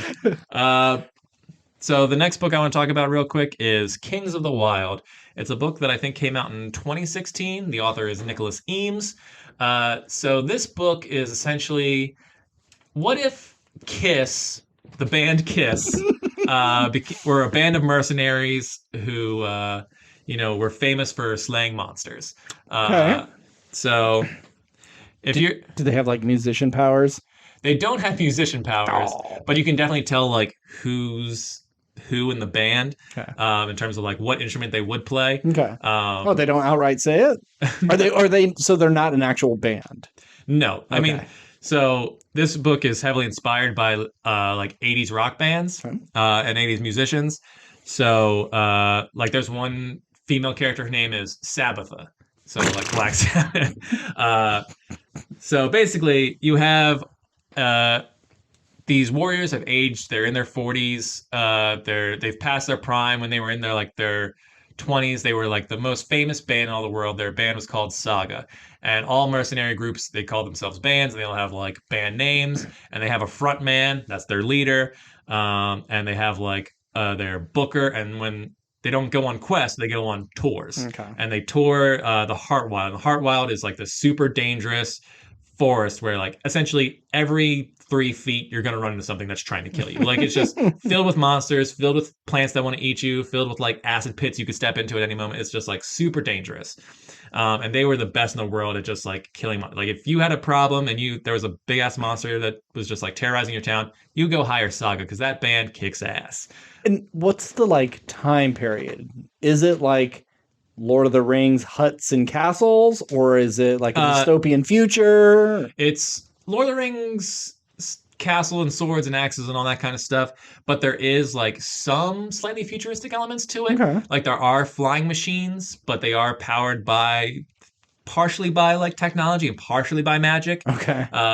Like there is like magical flying ships, but it's never like they're not driving around in like cars or anything like that. Okay. Still horse and carriage? Mostly horses and carriage Okay. and stuff. Or weird giant ostrich kind of thing that pulls your cart or whatever. Nice. There's tons of monsters. Like if you're a fan of Dungeons and Dragons, they mention a ton of creatures from that. Like owlbears kind of play a big part in this story. They run into like a kobold who runs a little shop, and if you don't know what a kobold is, it's essentially a small little lizard man. And yeah, it's just a ton of fun. All the characters are super likable. It's not like a super thick book. It's only like I think 400 pages, and it goes really quick. It's just like action, then a chapter beat, action, chapter beat, and each chapter is like 10 to 12 pages. It's super easy read. They're my favorite character is probably they're the wizard of the group who runs he sells penis potions essentially, like for guys who can't get hard anymore. He sells them potions so they can get erections. Like that's how he makes his money. But he's his name's Moog, which I looked up. Moog is, I guess, is a type of keyboard. Okay. And then there's one of the members. He saved a princess, and so he married her, and then he became king of a kingdom, and he got like old and fat. But his two weapons were two knives, so he's like the drummer of the group. Okay, yeah. There was their front man, obviously would be like, I guess, their singer. And your main character, his name's Clay. He just carries around a shield. That's kind of like his signature thing. And he, I guess, would be the bass player. And then you have like their best warrior who carries a big ass axe, which is another name for guitar. So he's your lead guitarist. But he has actually been he like committed a crime, and so he's been in the quarry. So he's just been like turned to stone for the past 19 years. So he's young when he finally like gets back with the group, and so it's just like he's the only guy who can like really fight anymore. And so it's just like them like barely surviving all these run-ins with like these weird groups. But it's just so much fun. It's such an easy read, action packed, huge battle at the end. It's cool, and I can't really go into it without spoiling anything for anybody because I really highly recommend it. But yeah, if you're looking for something just like fun and actiony, it's Kiss and the Suicide Squad in the fantasy world. It's awesome. What a combo! Yeah, is it just one book? It's one book.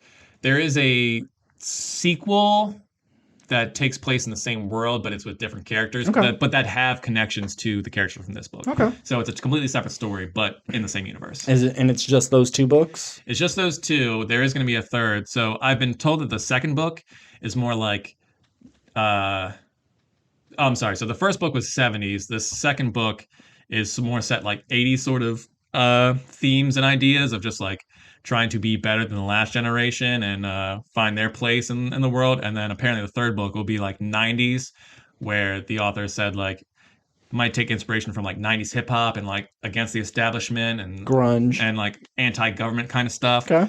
So Rage Against the Machine. Yeah. So I think that's a fun concept. It's just like taking different eras of music and using that as inspiration in a fantasy world. And then taking fantasy archetypes and putting them in positions of a band, what instrument they would play, and how you could. And I didn't mention it, but your main villain in Kings of the Wild is essentially, I've been told, is inspired by like a David Bowie character. I can't remember which David Bowie character. Okay. But just this sort of like ancient androgynous character who has bunny ears, and they don't explain it. It's just like he's just an ancient race.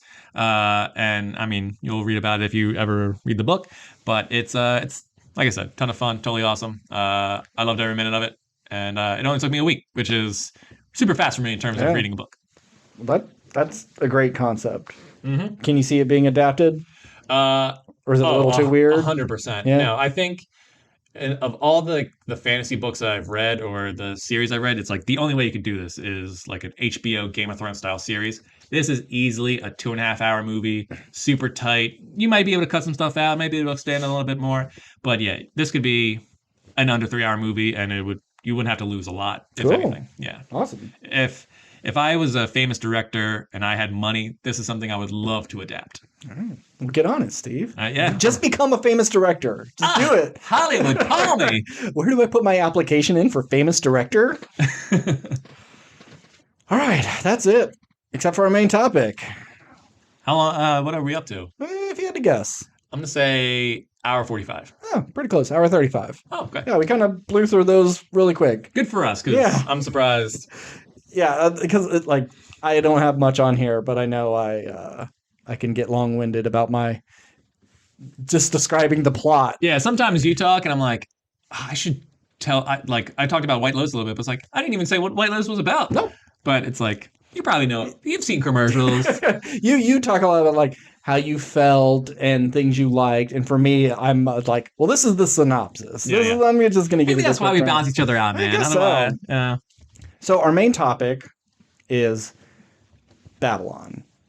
2022's Christmas release. What a weird movie to release on Christmas. Brad Pitt, Margot Margot Robbie. Robbie, directed by Damien Chazelle, written by Damien Chazelle, of La La Land and Whiplash fame. There's a third one, right? First Man. Oh yeah, that's right. Which I liked and didn't like. I haven't seen it. I've been meaning to, just haven't gotten around to it. I think it's a good movie, but I don't think it's a very fun movie. Sure. But I will say the two things I remember the most is the special effects and the audio effects. The really good sound design. But Babylon. What do you want? I mean, I guess we have to start at the beginning. We do. I think the best way to describe this movie, it is Once Upon a Time in Hollywood with the aesthetic of Baz Luhrmann's Great Gatsby. Gatsby. Was it It's just called Gatsby. Yeah, with the aesthetics of Gatsby and the manic party attitude of Wolf of Wall Street. Like, if you can combine those three Leonardo DiCaprio movies and put it in a movie without Leonardo DiCaprio, you get Babylon. Okay, well, I'm going to come at you with a slightly different angle. Okay. I agree with the Gatsby comparison, Okay. but I'm going to I'm going to take out Wolf of Wall Street. I'm going to switch it with Requiem for a Dream.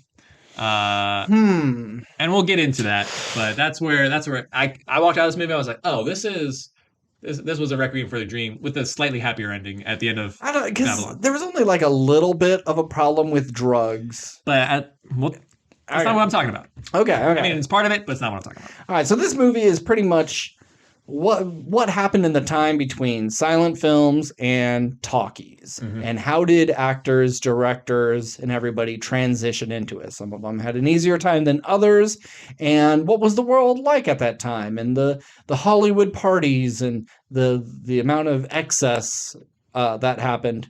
And I like this movie. I don't love it. I think in the future, this may be considered like an overlooked classic. People will look back and say, this was great. But I think there's too much of the gross stuff. And I think we talked about this, and maybe we talked about off air. It's a movie for older people. It's for like my parents who are in their 70s, who, they didn't grow up on silent films, but their parents did. Sure. So there could be some nostalgia for them. It's like, I remember my parents talking about things like this. So it's kind of a movie for them. But it's got so much extreme drug violence and sex that I can see it being a turnoff for them. Oh, 100%. Whereas some of the crazier things like elephant shitting on people is good for a younger jackass audience, but they don't give a shit about the silent film era. Yeah. So who is this for? Is this just for Damien Chazelle? Is it like Robert Francois Damien? Echo. Stop. What was that? She just says things sometimes. I don't know. No one asked you. Echo, did you like Babylon? From mxdwn.com. Babylon is a hilarious historical storytelling that every movie lover will enjoy. Oh, that really summed it up. Thanks, Echo. Shut up. Thanks. So who's this for? I don't know. Yeah. I think it's for movie snobs. I would agree. They say, like, I've seen plenty of interviews with directors who are like, I don't make movies for an audience. I make movies for myself. And if an audience likes it, great. Cool. Yeah. I mean, I think there does have to be some level of like, this movie does have to appeal to audience in some degree because they need to see it to pay for it to garner the ability for me to make more movies. But Chazelle definitely has a love for Hollywood and old Hollywood era that you've seen in a bunch of his work, and it shines through.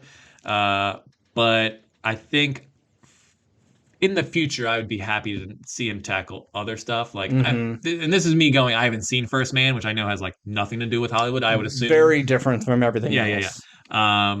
I mean, that's closer to Whiplash than anything else, but that's just kind of by default. So I really loved the first hour of this movie, I think, with the exception of like pieces I really didn't like. And then the middle hour, I was like, there's still some cool stuff going on here, but where's this going? And the last hour, which I just didn't like, except for the last like 2 minutes, which I loved. The applaud to cinema. Yeah. Yeah. Which, well, let me say this. We're just gonna jump to the end. yeah, that's fine. After I watched this movie, I immediately, my first thought after watching this movie was going, you know what? I don't think there's any director in Hollywood who does a better ending than Giselle. In terms of like, of the movies I've seen.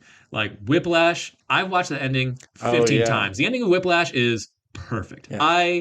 Whiplash is one of the best movies in the past 20 years, in my opinion. I love Whiplash. La La Land, it may be your thing, it may not be your thing, musicals, whatever, but the like not the twist, the time, it wasn't the like, if we stayed together, this is what our life would have been. The what beautiful. If. Yeah. The what if sequence in La La Land, amazing. The alien orgy in First Man, mind blowing. But I've been told that I think it isn't like the end is like, he's going to space and all that is like awesome or like visually impressive. I mean, the whole thing is training to go to space, so all of it's pretty impressive. But yeah, he does actually. But like when he's there, like the final thing is good. So and then the alien orgy, yes, the alien orgy, and then I really liked the ending of this movie. The nod to cinema but we'll talk more about that later. But I think Damien Chazelle's great endings. I just wish the middle of this was more in tune with whatever story he was trying to tell. But the first 5 minutes of this movie was atrocious. The first 5 minutes is a bit rough. Yeah, we're gonna go back to the beginning. As I mentioned, we see an elephant shit all over a man. And not a side profile of, oh, look, it's just a tube, next to a real elephant. Or like you hear the elephant's tummy grumbling, and like, what's that sound? And then like you just hear like splattering off screen, and then you just see like a guy like react. No, you just see or walk around the corner and he's covered in it. Yeah. And that's gross enough. No, you see an alien, jeez. You see an elephant's butthole open up and dump all over a dude. And it splashes over the camera it's like the opening of Saving Private Ryan, but with elephant shit. It's disgusting. Yeah. And to what end? Why? My only thought process was to set the tone for what you were about to see. It's like, if you can get through elephant shit, wait till you get through massive party where everyone's doing coke off of naked people and everyone's having sex in front of each other, and it's girls just mass pissing on dudes. Well, yeah, that was the other thing. It went from like within 5 minutes, within 2 minutes, within 30 seconds, maybe even. It's like you went from elephant shit to a woman just straight peeing on a dude, and like that was super graphic. Yeah, and I was just like, it just seemed so out of place, and maybe it's just like, oh, I thought this was going to be a high art, classy Damien Chazelle movie, and it just started with like the opening of a Jackass sequence, and I was like, it was so shocking that I couldn't really enjoy the splendor for a while of this like super impressive sequence. There's a long tracking shot through this whole party, like the fact that like all these people, like all these extras who are just like naked and partying, and there's just like there's a band playing in the background. You have a camera like go up to the balcony where like Brad Pitt is like making love to a woman he just met. And it's just like the whole party sequence is pretty impressive. But I was just like so grossed out and just shocked at what I had seen that I was like, what am I getting into with this movie? So I didn't know where this movie was going in the beginning. Yeah. And that whole party and the introduction of Margot Robbie, and I don't know the other dude. He's kind of a newcomer. I don't remember his name. I was also kind of like, I don't think I'm going to like this movie very much. It's kind of obnoxious, and like whenever I see scenes of complete excess, it makes me feel gross. Like all you rich assholes you're abusing these. Like the woman who peed on the dude, she OD'd, and I guess she was like relatively young, and so like all this is happening, and we'll even see later in the movie kind of the depths of weird underground Hollywood stuff. And so I was really turned off. But then when we get to the first like real major scene of making movies, then I was hooked. Oh, this is my favorite part of the movie. This 30 minutes is phenomenal. It's great because, and it makes sense with a lot of silent films. it doesn't matter where you're shooting or what's shooting next to you. It's all silent. So you can have a set next to a set next to a set. So they're filming like 8 different movies at one time, all in the desert, and you have hundreds of extras and different directors, and everything is just chaotic. And it's a really great scene, but I have to applaud the task of just filming a scene like this, and the casting and costumes and cameras and everything that had to go in to make this. And this movie was expensive, but it wasn't as expensive as I thought, because just the amount of wrangling to get all these shots done is very impressive. And the whole movie is like that. There's not a ton of scenes of just a few characters. It's always like massive crowds of people. And I applaud the director to be able to do something so ambitious like that. Yeah. So like you said, the big like battle sequence, and I'm a huge fan of battle sequence in movies. And it's like, this isn't really, you're not watching a battle sequence. You're watching a battle sequence get filmed, but it's still like 200 people like running at each other, and it's like explosions going off, and I'm like, and this is like swords and stuff. Like, what's exploding in the background? That was cannons. Cannons. Cannons. I had to be. Do they have cannons? I don't know when gunpowder was invented. Doesn't matter. But just having. I mean, if pirates were doing it, then sure, whatever. Who cares? We're not smart people. It's also the 20s where like they didn't care about historical accuracy or whatever. But then you're like having them shoot almost another movie where like Brad Pitt is like standing, like that shot of him like kissing the woman while the like battle's going on in the background. It's just like, man, that's a like great shot. Yeah. But it like looks like it could have been pulled from these old silent films. And I really loved Margot Robbie's like scene like in that old West timey bar, I guess, where she like dances around and like flirts with all these like old prospector looking types. Like that whole scene was really fun. Like her crying on cue, and like that director, that female director being like blown away. I guess that's Damien Chazelle's wife in real life. Oh, is it really? Yeah. I mean, I've seen her in other stuff. Okay. But cool. But shout out to PJ Byrne, who is the assistant director with her. He's like the guy who's always yelling. Yeah. He was in Wolf of Wall Street. Yeah. You may know him as the voice of the earthbending brother in Avatar, Legend of Korra. Really? Yeah. That's him. Every time he's in something, he's great. He's always like the funny guy, but he can really. And he's got that look that's like perfect for the time period. Oh, yeah, 100%. I don't believe Brad Pitt lived in this time period. I know they were handsome gentlemen in the past, but he's a little too modern looking. This dude, yeah, he could be a time traveler from the past. And he gets another great scene later, which we'll probably talk about. Oh, yeah. But yeah, so this whole sequence of like making movies back then, I thought was awesome. And then, well, let me say this. I had a little bit of trouble like deciding who the lead of this movie was. Was it Margot Robbie or was it Manny? Like, I know Manny's like more the front runner, but like because he was an unknown, and like there's sequences where like I feel like he wasn't around for a long time. Yeah. And it was just like, we're just focusing on Margot Robbie. But I think they do that for all of them. There's a point where you don't see Brad Pitt for a while. Yeah. And so they all just kind of take turns. But and I know it was like these three were the main focus, and you kind of get a little bit of a jazz player. And we'll talk about more about him later.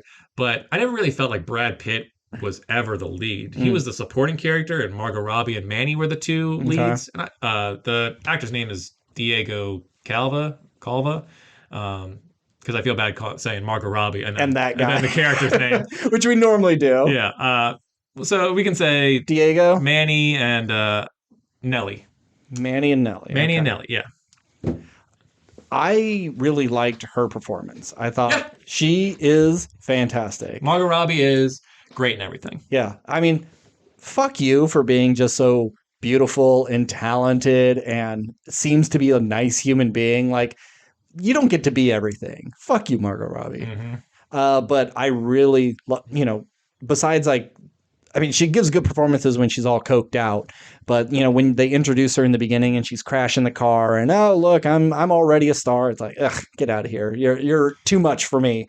But showing how good she is as an actress, being able to cry on cue, and even like asking, oh, can we get like 1 tear in the left eye and then 2 tears in the right? And she's like, yep, 1 then 2. All right, gotcha. And she's just so good in that role. Shit, I don't know where I was going with that, but Margot Robbie is pretty much good in everything. I know, like, I didn't love her in Amsterdam, but that for me that was more of she felt out of place, which is weird because it's the time periods aren't like too extreme on these two movies. Yeah, they're about the same time period. But to me, she seemed really out of place in Amsterdam, but I believed her more in this. Okay. And she's based off of like a real actress. Like, people, one of the major issues in this movie is actors not being able to transition into the talkies because they weren't really necessarily good actors. They were just kind of pretty faces that people like to see. So Brad Pitt, all of his heartfelt things that just came up as like title cards, everybody just bought it because he's a handsome dude. But when he opens his mouth, people are laughing at him because he's not a very good actor. They don't like Margot Robbie because she has a Jersey accent. And this, I can't remember the actress's name, but based on a real actress who did things like get plastic surgery to hold up a production to screw over the lead, had alleged like ran through a football team and slept with all of them and did all these kind of extreme things, but people didn't really take to her once they heard her voice because they thought she was kind of trashy sounding. But I love Margot Robbie's, Harley Quinn New Jersey accent. It's terrific. I wonder if she'll ever get to do her Australian accent in a movie other than like The Big Short where she played herself, Yeah. It's like, no, your accent's cool and all, but we need you to be we need you to be American or British. And Australian accents are fantastic. Yeah. So let her do it. I'm trying to think if there was one. I know there was a movie where she played twins. Maybe she did it in that one. It wasn't a very good movie. It was a bad movie. But anyway, Brad Pitt played Brad Pitt. He was fine. Like, I wouldn't say he was bad, but I don't think his performance blew me away by any regards. I like that he did an Italian accent, but it's kind of like an Inglourious Basterds, a little bit better than that, but that was fun. Yeah. Olivia Wilde being his wife in the beginning and yelling at him and just like, say something in Italian one more fucking time. I swear to God, I'm divorced right now. A lot of people in this movie that only show up for 1-2 scenes and then they're gone. Yeah. Like, I think it was just like, oh, Chazelle's directing this. Let me show up. Yeah. I didn't know until the end, when they're showing up with the elephant and that cop is like, oh, you're not on the list or you can't be here. Well, if you can get my family in, I'll let you buy it. That was like Patrick Fugit. Didn't even notice. Oh, really? Yeah. One of the German director was like Spike Jonze. Oh, I noticed Spike Jonze immediately. I knew he was in it, but I couldn't see him. And then when I was looking on the IMDb, it didn't list his characters. It's like, who the fuck is that? But just so many little cameos from people. And I think besides the jazz players, like our fifth lead is Gene Smart as like a tabloid writer. Sure. I mean, I love Gene Smart. Yeah. Watch Hacks. But I mean, she's in it. I wouldn't say she's a fifth lead. She's fifth billing. Okay, maybe that's fifth lead. I think might be a stretch. I mean, who else would it be if you had? I think you just have 4 leads and that's it. Okay, but I really liked her speech about in 50 years we'll all be dead and we won't matter. No one will remember us until we read something we've written, watch something that we've played in. That was a really nice scene. Well, real quick, we'll talk about our fourth lead. Yeah. The jazz musician. Damien Chazelle movie, you gotta have some jazz in there. Now this is a character I think they did a little dirty. Yeah. Because in the beginning it seemed like, oh, he was gonna be something. And then you only kind of get like one scene of his success before he's gone for another hour. And then you just get like a tiny wrap-up thing with him at the end. And so he's the sort of like the lead trumpet player of this band at this Gatsby-esque party in the beginning. And he's clearly like the most talented one. He's playing the shit out of his trumpet. Everyone's going crazy. And, he's shitting on his bandmates. He's like, hey, man, you need to play better. You need to keep up with me. Like, I'm the fucking star here. Kind of thing. Not that he was ever like, I'm going to be huge, but like, it was clear he had confidence in his ability. And then they finally like give him his big break. And they're like, all right, we're going to make you the lead of this movie. You're an actor now. We're going to build people are looking for movies featuring black characters. Like, there's a growing market for this. And we want to make you a star. And they put him in one movie and he's the lead, and they're like, well, we have so much light on you, you look white. So compared to your bandmates. you're a black man, but we need you to put on blackface so the camera can see you. Uh-huh. And so he's like, he does it much to like, he really doesn't want to. And it's like really heartbreaking. But then the next scene, he's just like, I'm not coming back here. Yeah, fuck and this. it's just like, and he just leaves. And it costs him everything. Yeah. It's just like, but I think he's in a happier place. He gets to play his music for people who appreciate him, and he doesn't have to listen to some studio. So I think he has a good, happy ending. no, I don't know if that's how I read it. Really? Yeah, I read it as like, yeah, he stood up for his morals, good for him. But now he's not even playing like the big Hollywood party. He's playing like an old folks' home with a room of like 20 people. Sure. Not with a big luxurious band. It's just like, oh, here's a guy who used to be famous. It's so nice that he's here to play for us. Like he's fallen, like he reached the pinnacle of where he could be, but because he didn't want to play ball, now he's at the bottom. And like, sure, maybe maybe inside he's like, yeah, I stuck to my morals, but I'm not even like the top guy in the band anymore. I'm just a solo act now. Okay. That's how I took it. Yeah, I took it as like, yeah, he may not be playing the big parties, but he's playing for people who appreciate him. Because I think like they even... He got the happiest... Well... Okay, yeah. Never mind. Well, yes and no. He could have had the happiest ending, depending on how you look at it. Sure. But yeah, they didn't do enough with him. Yeah, I feel like... He's got like 6 major scenes, and that's I mean, the movie's long enough, so I wouldn't have wanted to go any longer. But I just wish we spent more time with him, because he felt like, at least in the beginning, he was going to be a bigger part of the movie than he was. So it's just like, they were like, oh, well, we had scenes, but this movie was too long, so we just cut his stuff. Yeah. Which, like, if you're going to cut a character, I get it. His stuff would be the stuff that you would cut. Mm-hmm. But it's just a bummer, because I liked his character quite a bit. Yeah. So I guess what we have left is Manny, and then I guess we'll just kind of jump to like where him and Margot Robbie's story goes. Sure. So Manny is essentially the lead of this film. Yeah. He's the guy who wrangled the elephant to the party. He's kind of like just a gopher. Just like if you need a drink at the party, he's a guy who can get it for you, or just like, oh, something crazy's happened and get Manny. He'll like take it out the back room or whatever. This girl OD'd. We need to get her to the hospital. Get Manny. But he dreams of being in the movies. He's like, I don't care if I'm getting coffee. I don't care if I'm on screen, off screen. I just want to work in the movies. I think they're magical. They're the best. It's like where a lot of young people coming to Hollywood, it's like, I just want to work in the movie business. It seems awesome. Mm-hmm. And he drives Brad Pitt home from this party. Brad Pitt's like, hey, kid, I like you. Come work for me. You got moxie, kid. You got moxie, kid. And, just runs a bunch of errands. And then he's like, okay, well, now you're going to direct this thing. Oh, well, now you clearly have an eye for talent. We're going to make you head of production of this thing. And he becomes a Hollywood executive. Yeah. And because he loves Margot Robbie so much, he's like, I'm going to turn your career around. Everyone doesn't like you. I'm going to make you a star again, but you got to play ball. Mm-hmm. Can't be doing all these drugs and sexing all these people and, destroying property. Like, you can't be who you are. Yeah. And you got to take some elocution lessons so you don't sound like you're fucking trash. Yeah.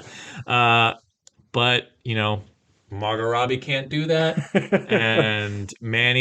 And so she ends up gambling. Like, she has a big gambling problem, and she gambles with the wrong people. Yeah. And she comes to Manny one night, and she's like, Manny, if I don't pay these guys $85,000, they're going to melt my vagina with acid. My mouth was agape when she said that. Oof. And I don't think she said vagina either. She did not. I was being...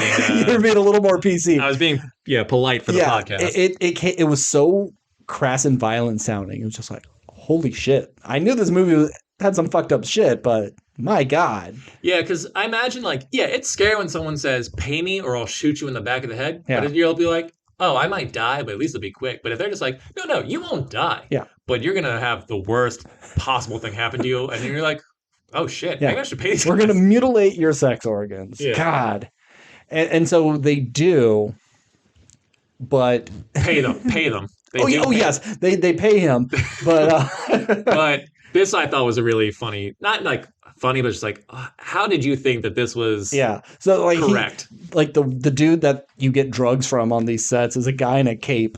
And so they turn to him like, hey, we need $85,000. And he shows up with it, but it's fake Hollywood money. But he doesn't know that. He doesn't know that until he is until already... Manny hands over the money to a super weird Tobey Maguire. Oh my God. What a gross... Like his laugh, his smile, what a disgusting character. In the trailer, I thought he was an actor in zombie makeup, but that's just how this character looks on a day-to-day basis. Just like this gangly, sickly looking guy. Yeah. And he's just so gross. But he had one of my favorite lines that made me laugh out loud. I probably will bleep it, or maybe I'll just cut this whole thing out. But when he was talking about, like, I was friends with Wyatt Earp, and, you know, did you know that he didn't know how to read? Now, here's your pitch. You make a movie about him, but you make him a retard. Yep, cutting this. Oh, man. Yeah, another shocking moment. Like, those last few moments is just... the most disgusting. Like, you thought there was debauchery in the beginning. It's worse because of the implications of what's going on. You don't see as much, I would say. I'd say you see more nudity and what people are doing, where this is, there are people in leather outfits with weird animal masks and people in cages. You just see that. You know more's going on, but you don't necessarily see. There's an alligator chained up here. You don't see it eating anybody, but you know it's been eating people. Yeah, so... Manny pays Tobey Maguire's character the fake money. Tobey Maguire doesn't like look at her. He's just like, trust that it's all there. He's like, oh well, he's a big studio executive. He probably has this money. It makes sense. He's protecting his star. I was like, and Manny just wants to leave. But then he's like, well, you seem like swell guys. You're coming to this party, and it's like it's clear Manny doesn't want to do that, but he's kind of like, I kind of have no choice. Yeah.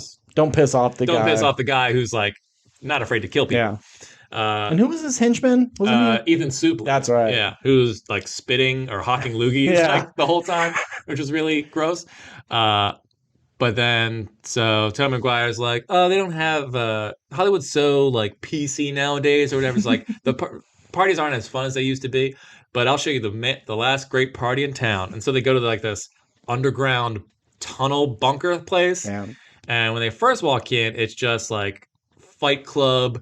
People in cages beating each other up, and it's like, okay, like this is weird, but that's it's a typical underground sort of thing. You know, rich people like to watch like poor people fight each other. Yeah. And wasn't it two women fighting each other? I think it was two women in one cage, and then two men in another. Okay. Maybe, I don't know. They didn't spend much time there, and then it's like, come on, there's another level. We'll see what's going on down there, and they go down there, and it's just like people in masks, clearly like masochist, sort of like. Torture porn it's stuff.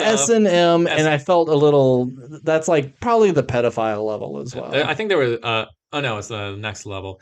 Then they go down another level, and it's Tim McGuire's like, come on, there's more to see. Let's check it out. This seems like a good time. And they go down there, and then it's just like obese women with little people and elephant men. And that's not men with like giant trunks. It's like actual men whose like faces, elephantitis people. Elephantitis people, yeah. You know, the Elephant Man. You know, they're not shitting over everybody. No, at least not that we see. But it's just like I'm sure there's a level for that. It's just like really the grotesque stuff going on there. And then Tobey Maguire's like, well, this seems like fun, but don't come on. The real party's one more floor down. I promise you. And which at this point, like I would have turned back. If I didn't turn back in the first two, I'm like after the third one, I'm like, dude. This isn't my thing. Thank you, but I don't want to see what the last level is. Because the whole time they think they're going to get shot in the back of the head. Then they go down and they see that alligator, which is just like inches away from you at any given time. It's like, why would this be here? Yeah. And so finally you're not always set up for an alligator. Sometimes you have to make do. Sometimes your couch is a weird shape and you got to put it against a certain wall. Sometimes you got to put your alligator close to your stairs. Fair enough. Sometimes. And so we finally get to the last room, the one that Tobey Maguire's been waiting to show him. Yeah, because this guy's going to be a star. This guy is going to be in the movies big time. Yeah. And so what you see is essentially a He-Man in a loincloth wearing a mask. Gimp mask. A gimp mask, yeah. Just a huge dude of just muscle mass. And there's a crowd cheering for him, and he opens up a box, and inside this box is a couple different rats. And he picks up a live rat, and the rat is just squirming in his hand. And you watch this guy eat a rat, Yep. a live rat. Yep. And just like slurps up his tail and blood is like just pouring down his mouth. And everybody's like going wild. Tom Maguire's just like, Give him another 20. and he's just like throwing the fake money on the stage. It's like he'll do anything for $20. It's like eat another rat, eat another rat. It's just like Jesus Christ. Like it's one thing if like Tom Maguire was just into this thing, but it was like 40 people were watching this guy do it.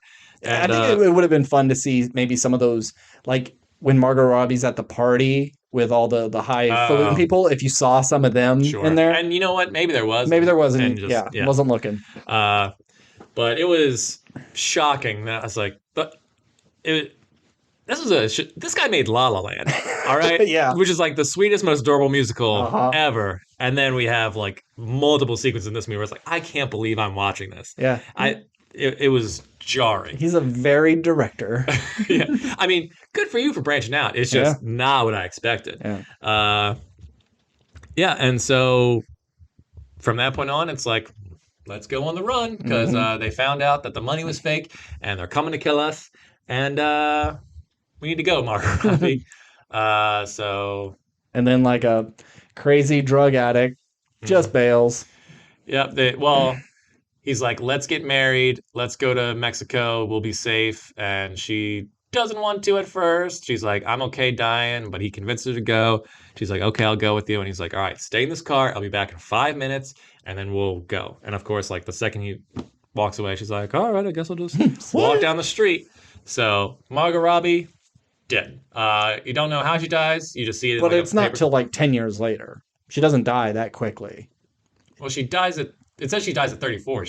I think she dies shortly after. No, I thought I read somewhere that someone did the math and it's about 10 years after she walks away from him. Oh, is it? Okay. But I don't think it's... Okay, maybe it's not 10 years, but I wouldn't say it's in the first year.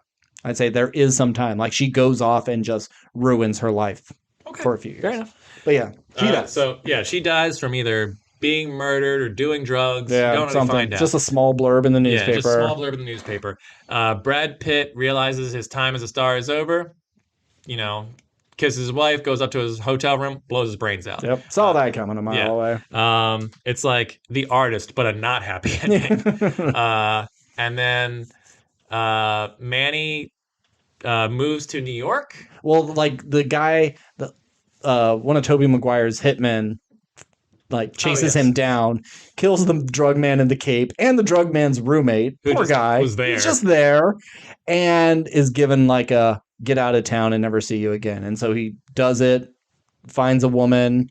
And there was a scene earlier where he's like kind of smiling at one of the secretaries or something. He has a little flirty moment with her on a back lot.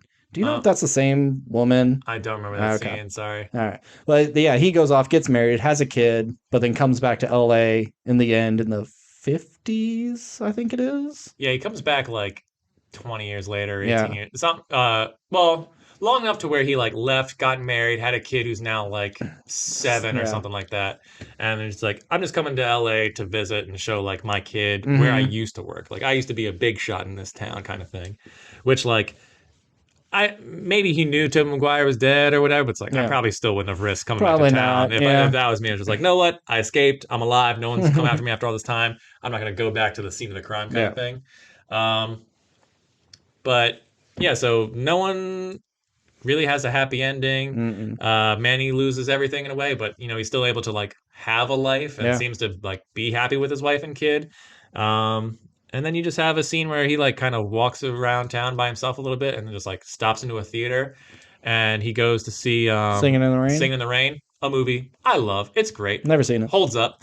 But the reason I love this ending is because it turns out that the plot of Singing in the Rain is his like story, which I thought was just like a really cool way to do that. And like you have because Singing in the Rain is also about the transition from silent movies to talkies. And you have the woman who like has this weird accent and that's sort of like your Margot Robbie character. And he's just sitting there like watching his life on the big screen becoming this like beloved classic movie. And he's just like smiling. And then there's just a montage of like movies throughout this time period. And like, that's great. And it's just like, I don't know.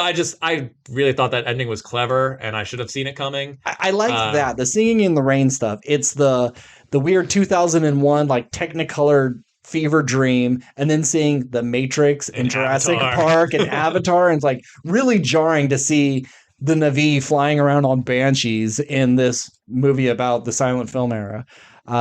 Little kind of a weird choice. I get it. You kind of have to show that to show like, look, we went from this to this to this, and then now we're here. Like this guy's not even going to get to that point to see these things. But look at the splendiferousness of movie making. Yeah, and like, people in Hollywood, they rise and fall and whatever. They may be forgotten, but movies live on. I get all that. Yeah. I don't know. I just like the idea of, his whole dream was to be in the movies, and his life story became one of the most, beloved films of all time. And I just thought that was really cool. But yeah, my comparison for Requiem of a Dream is like, if anyone hasn't seen Requiem of a Dream, Requiem for a Dream, yeah, Jesus Christ. Basically, that's a movie that has 4 main characters, and they all end up in terrible positions. Okay. And they all fall victim to drugs. That's what caused their downfall. Where this is sort of like, drugs causes Margot Robbie's downfall, and Manny's a little bit, but like his love for a drug addicted woman, Brad Pitt's addiction to his lifestyle. Yeah. It's just a different beast, but sort of same idea. I just get like that. And they all you were all chasing this dragon that led to your downfall. Yeah, and all of them are different levels. Where it's like Marlon Wayans' ending isn't as bad. He's in prison. That sucks, but he didn't lose his arm like Jared Leto. Yeah. Or go into like a mental facility because you have a complete breakdown. So there are different levels just like this movie. So I see that comparison. So I would say it's Once Upon a Time in Hollywood meets Gatsby meets Wolf of Wall Street meets Requiem for a Dream. So 3 DiCaprio movies and one Leto movie. And one Leto movie, yeah. At least it's not, those 3 and then Morbius. It's a lot like Gatsby meets Morbius. Wow, that's a this meets that. Write that down. Do that one sometime. the mediocre Gatsby. There's only like 2 scenes I really want to talk about. And I kind of talked about it in the last episode where Margot Robbie pretty much tells all the highfalutin high society people to go fuck themselves. And she like makes a crass joke and just like shovels food in her face and then like pukes all over the rug. That was another thing. It's like that puke was so cartoony that took me out of the movie too. Like, it just feels like the director never had seen like real gross stuff before, so he's just like, I'm gonna go all in. And I don't know, or maybe it was just like trying to capture the idea of like, oh, this is what explosive vomit would look like in the I don't know, it just seemed seemed like too much. It was like an SNL sketch where you see they put their hand up by their mouth because of the tube. It was like that sort of volume. Whereas, and I know probably the elephant shitting on the dude isn't a real elephant with real shit. I'm sure it's an effect or a prosthetic. God, I hope so. I mean, they could just be filming a real elephant shitting. They really could have. Well, that part, yeah, but you see, like, it dumped on. Oh yeah, on the guy. I'm sure that's just chocolate pudding or whatever. But like seeing it coming out of the butt, I'm sure that's a fake elephant butt. I would imagine so. So. But it looks pretty realistic. I'm surprised. Why not just make Margot Robbie throw up? Just like really make her puke. It doesn't have to be this like fountain hitting the guy's face. Well, Ben, I think Hollywood has a long-standing problem with forcing women to puke for roles. So I think that's something you don't want to ask your star to do, along with, like, throwing up's not good for you. No, well, neither is smoking. People do that in movies, too. But hey, if you've seen the Texas Chainsaw Massacre remake with Jessica Biel, there's a guy in there who had a special talent that he can make himself throw up pretty easily. So the director asked him, like when he has to like put a gun in his mouth, and Arlie Irby makes him like pull the trigger even though it's empty, and every time he does it he like throws up a little and it comes out and it's real throw up, and he had to do it a bunch of times. So there is precedent. But yes, I'm sure that guy doesn't have the same sort of standing as a Margot Robbie. So yeah, I would think so. But I could see them going like, let's do one for real. Let's just like chug this strawberry Nesquik and eat some croutons or whatever it is, and then just let's do one real one. But, yeah, Anywho. But I just like that scene I love when people are just like so up their own ass and someone who's beneath them kind of puts them in their place. Always love that. But would you agree that the best scene in the movie is Margot Robbie's first talkie and like trying to hit her mark and do the take without doing too loud, too soft. The cameraman dying in a box because it's so damn Yeah, hot. this is a scene with PJ Byrne I want to talk about it with again that I talked about earlier. I mean, it's not my favorite scene, but I will admit it's the best scene, and it's definitely the scene like if you're gonna like show Margot Robbie, I think like at the Oscars, like oh, this is like they always show a clip. It'd probably be from this scene. Yeah.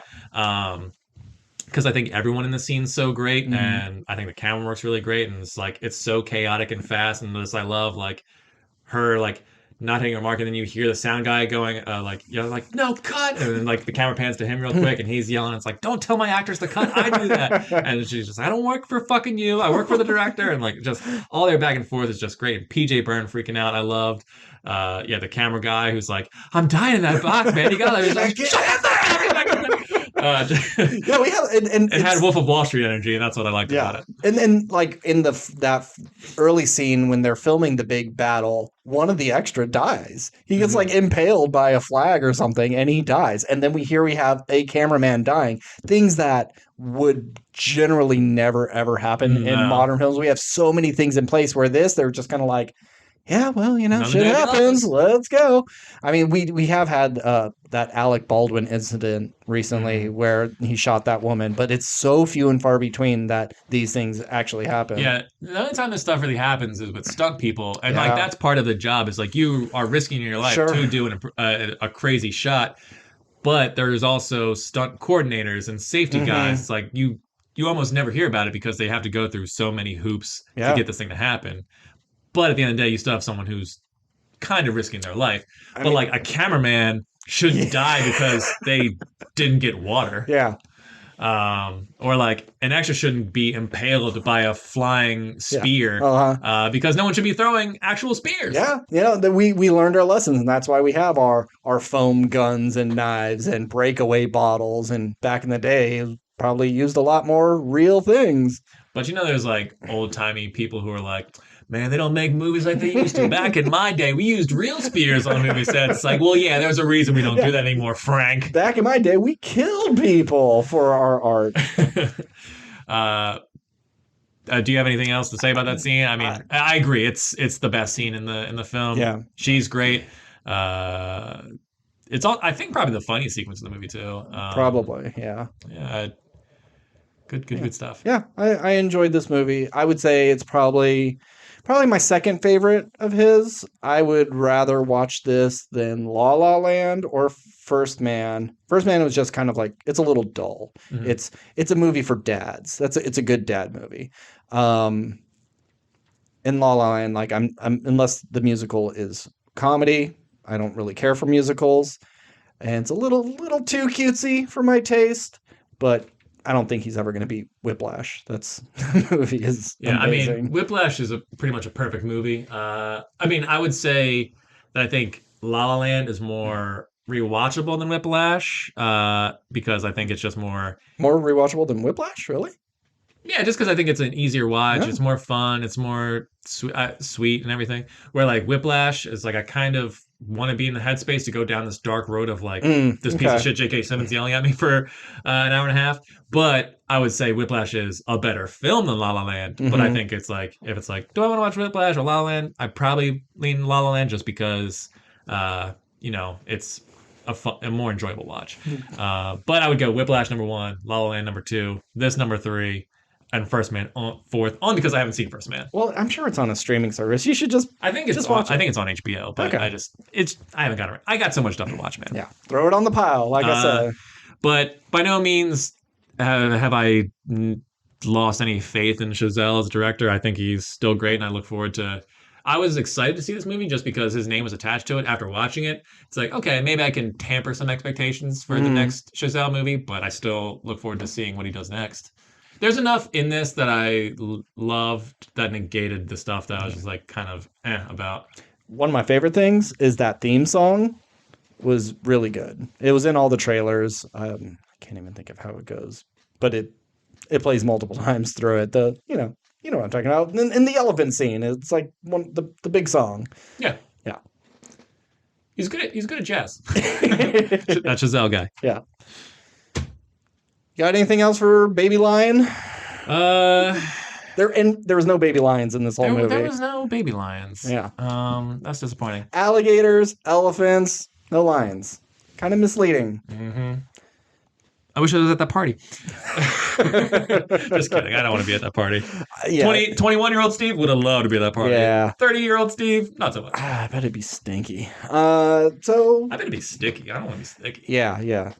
Ugh. And plus, like, it seems like the kind of party where, like, oh, I just need to go to the bathroom, and you're like waiting in line. Someone's like, "Hey, man," and just blow stuff in your face. And like, Jesus, I didn't even ask for that. It's like, welcome to Babylon, man. And then 4 hours later, you're still sitting on the toilet, and someone's jacking you off, and you're just like, I don't even know what's going on. I just needed to go to the bathroom. We're cutting all of us.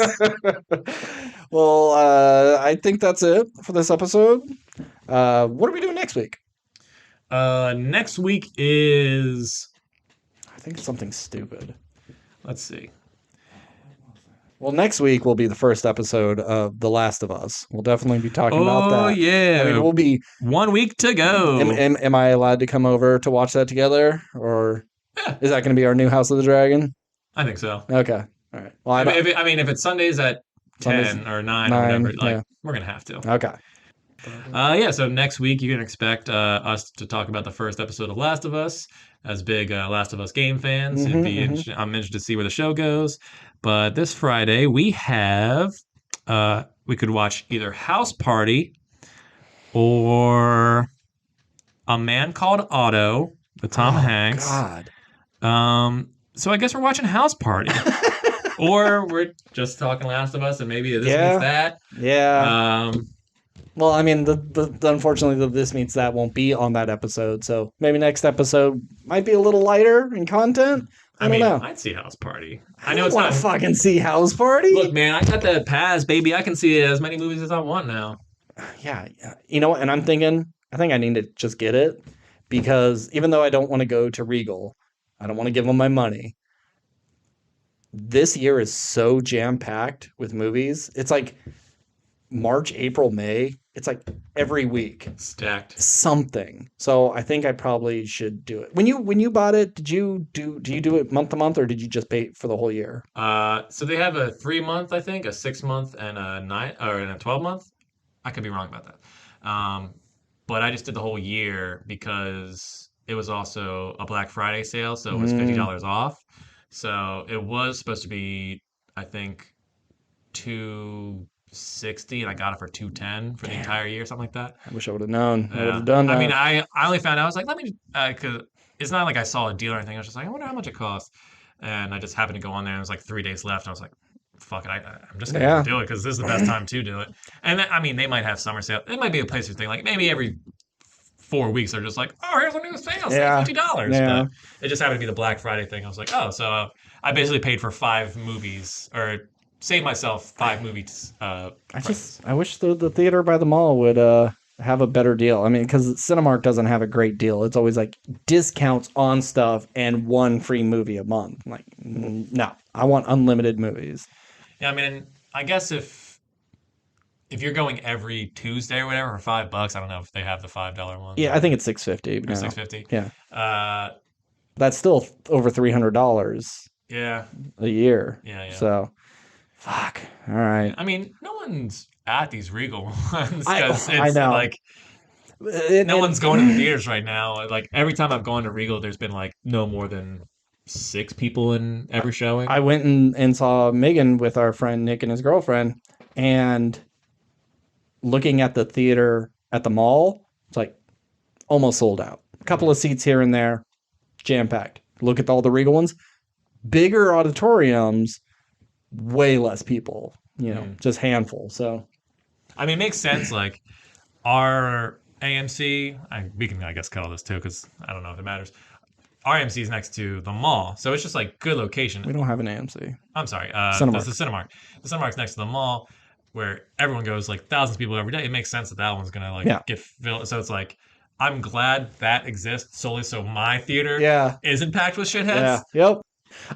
So we'll figure out something. Maybe just find something on a streaming platform to watch. I don't know. Yeah. I mean, I would say like, oh, let's do a deep dive on The Last of Us, but I feel like we've talked about The Last of Us on here.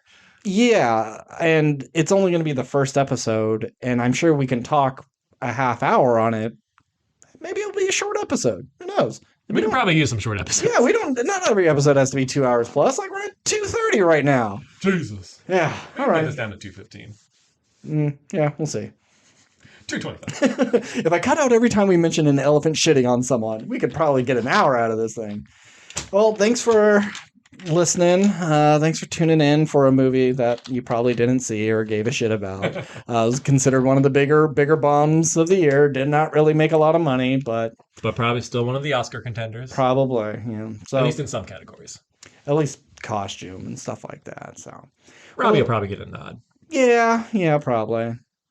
So if you want to get in contact with us, we are at WRPL Podcast at Gmail, Instagram, Twitter, and TikTok. Hit us up with any of your questions, comments, or concerns. As always, I'm Ben. And I'm Steve. Good night.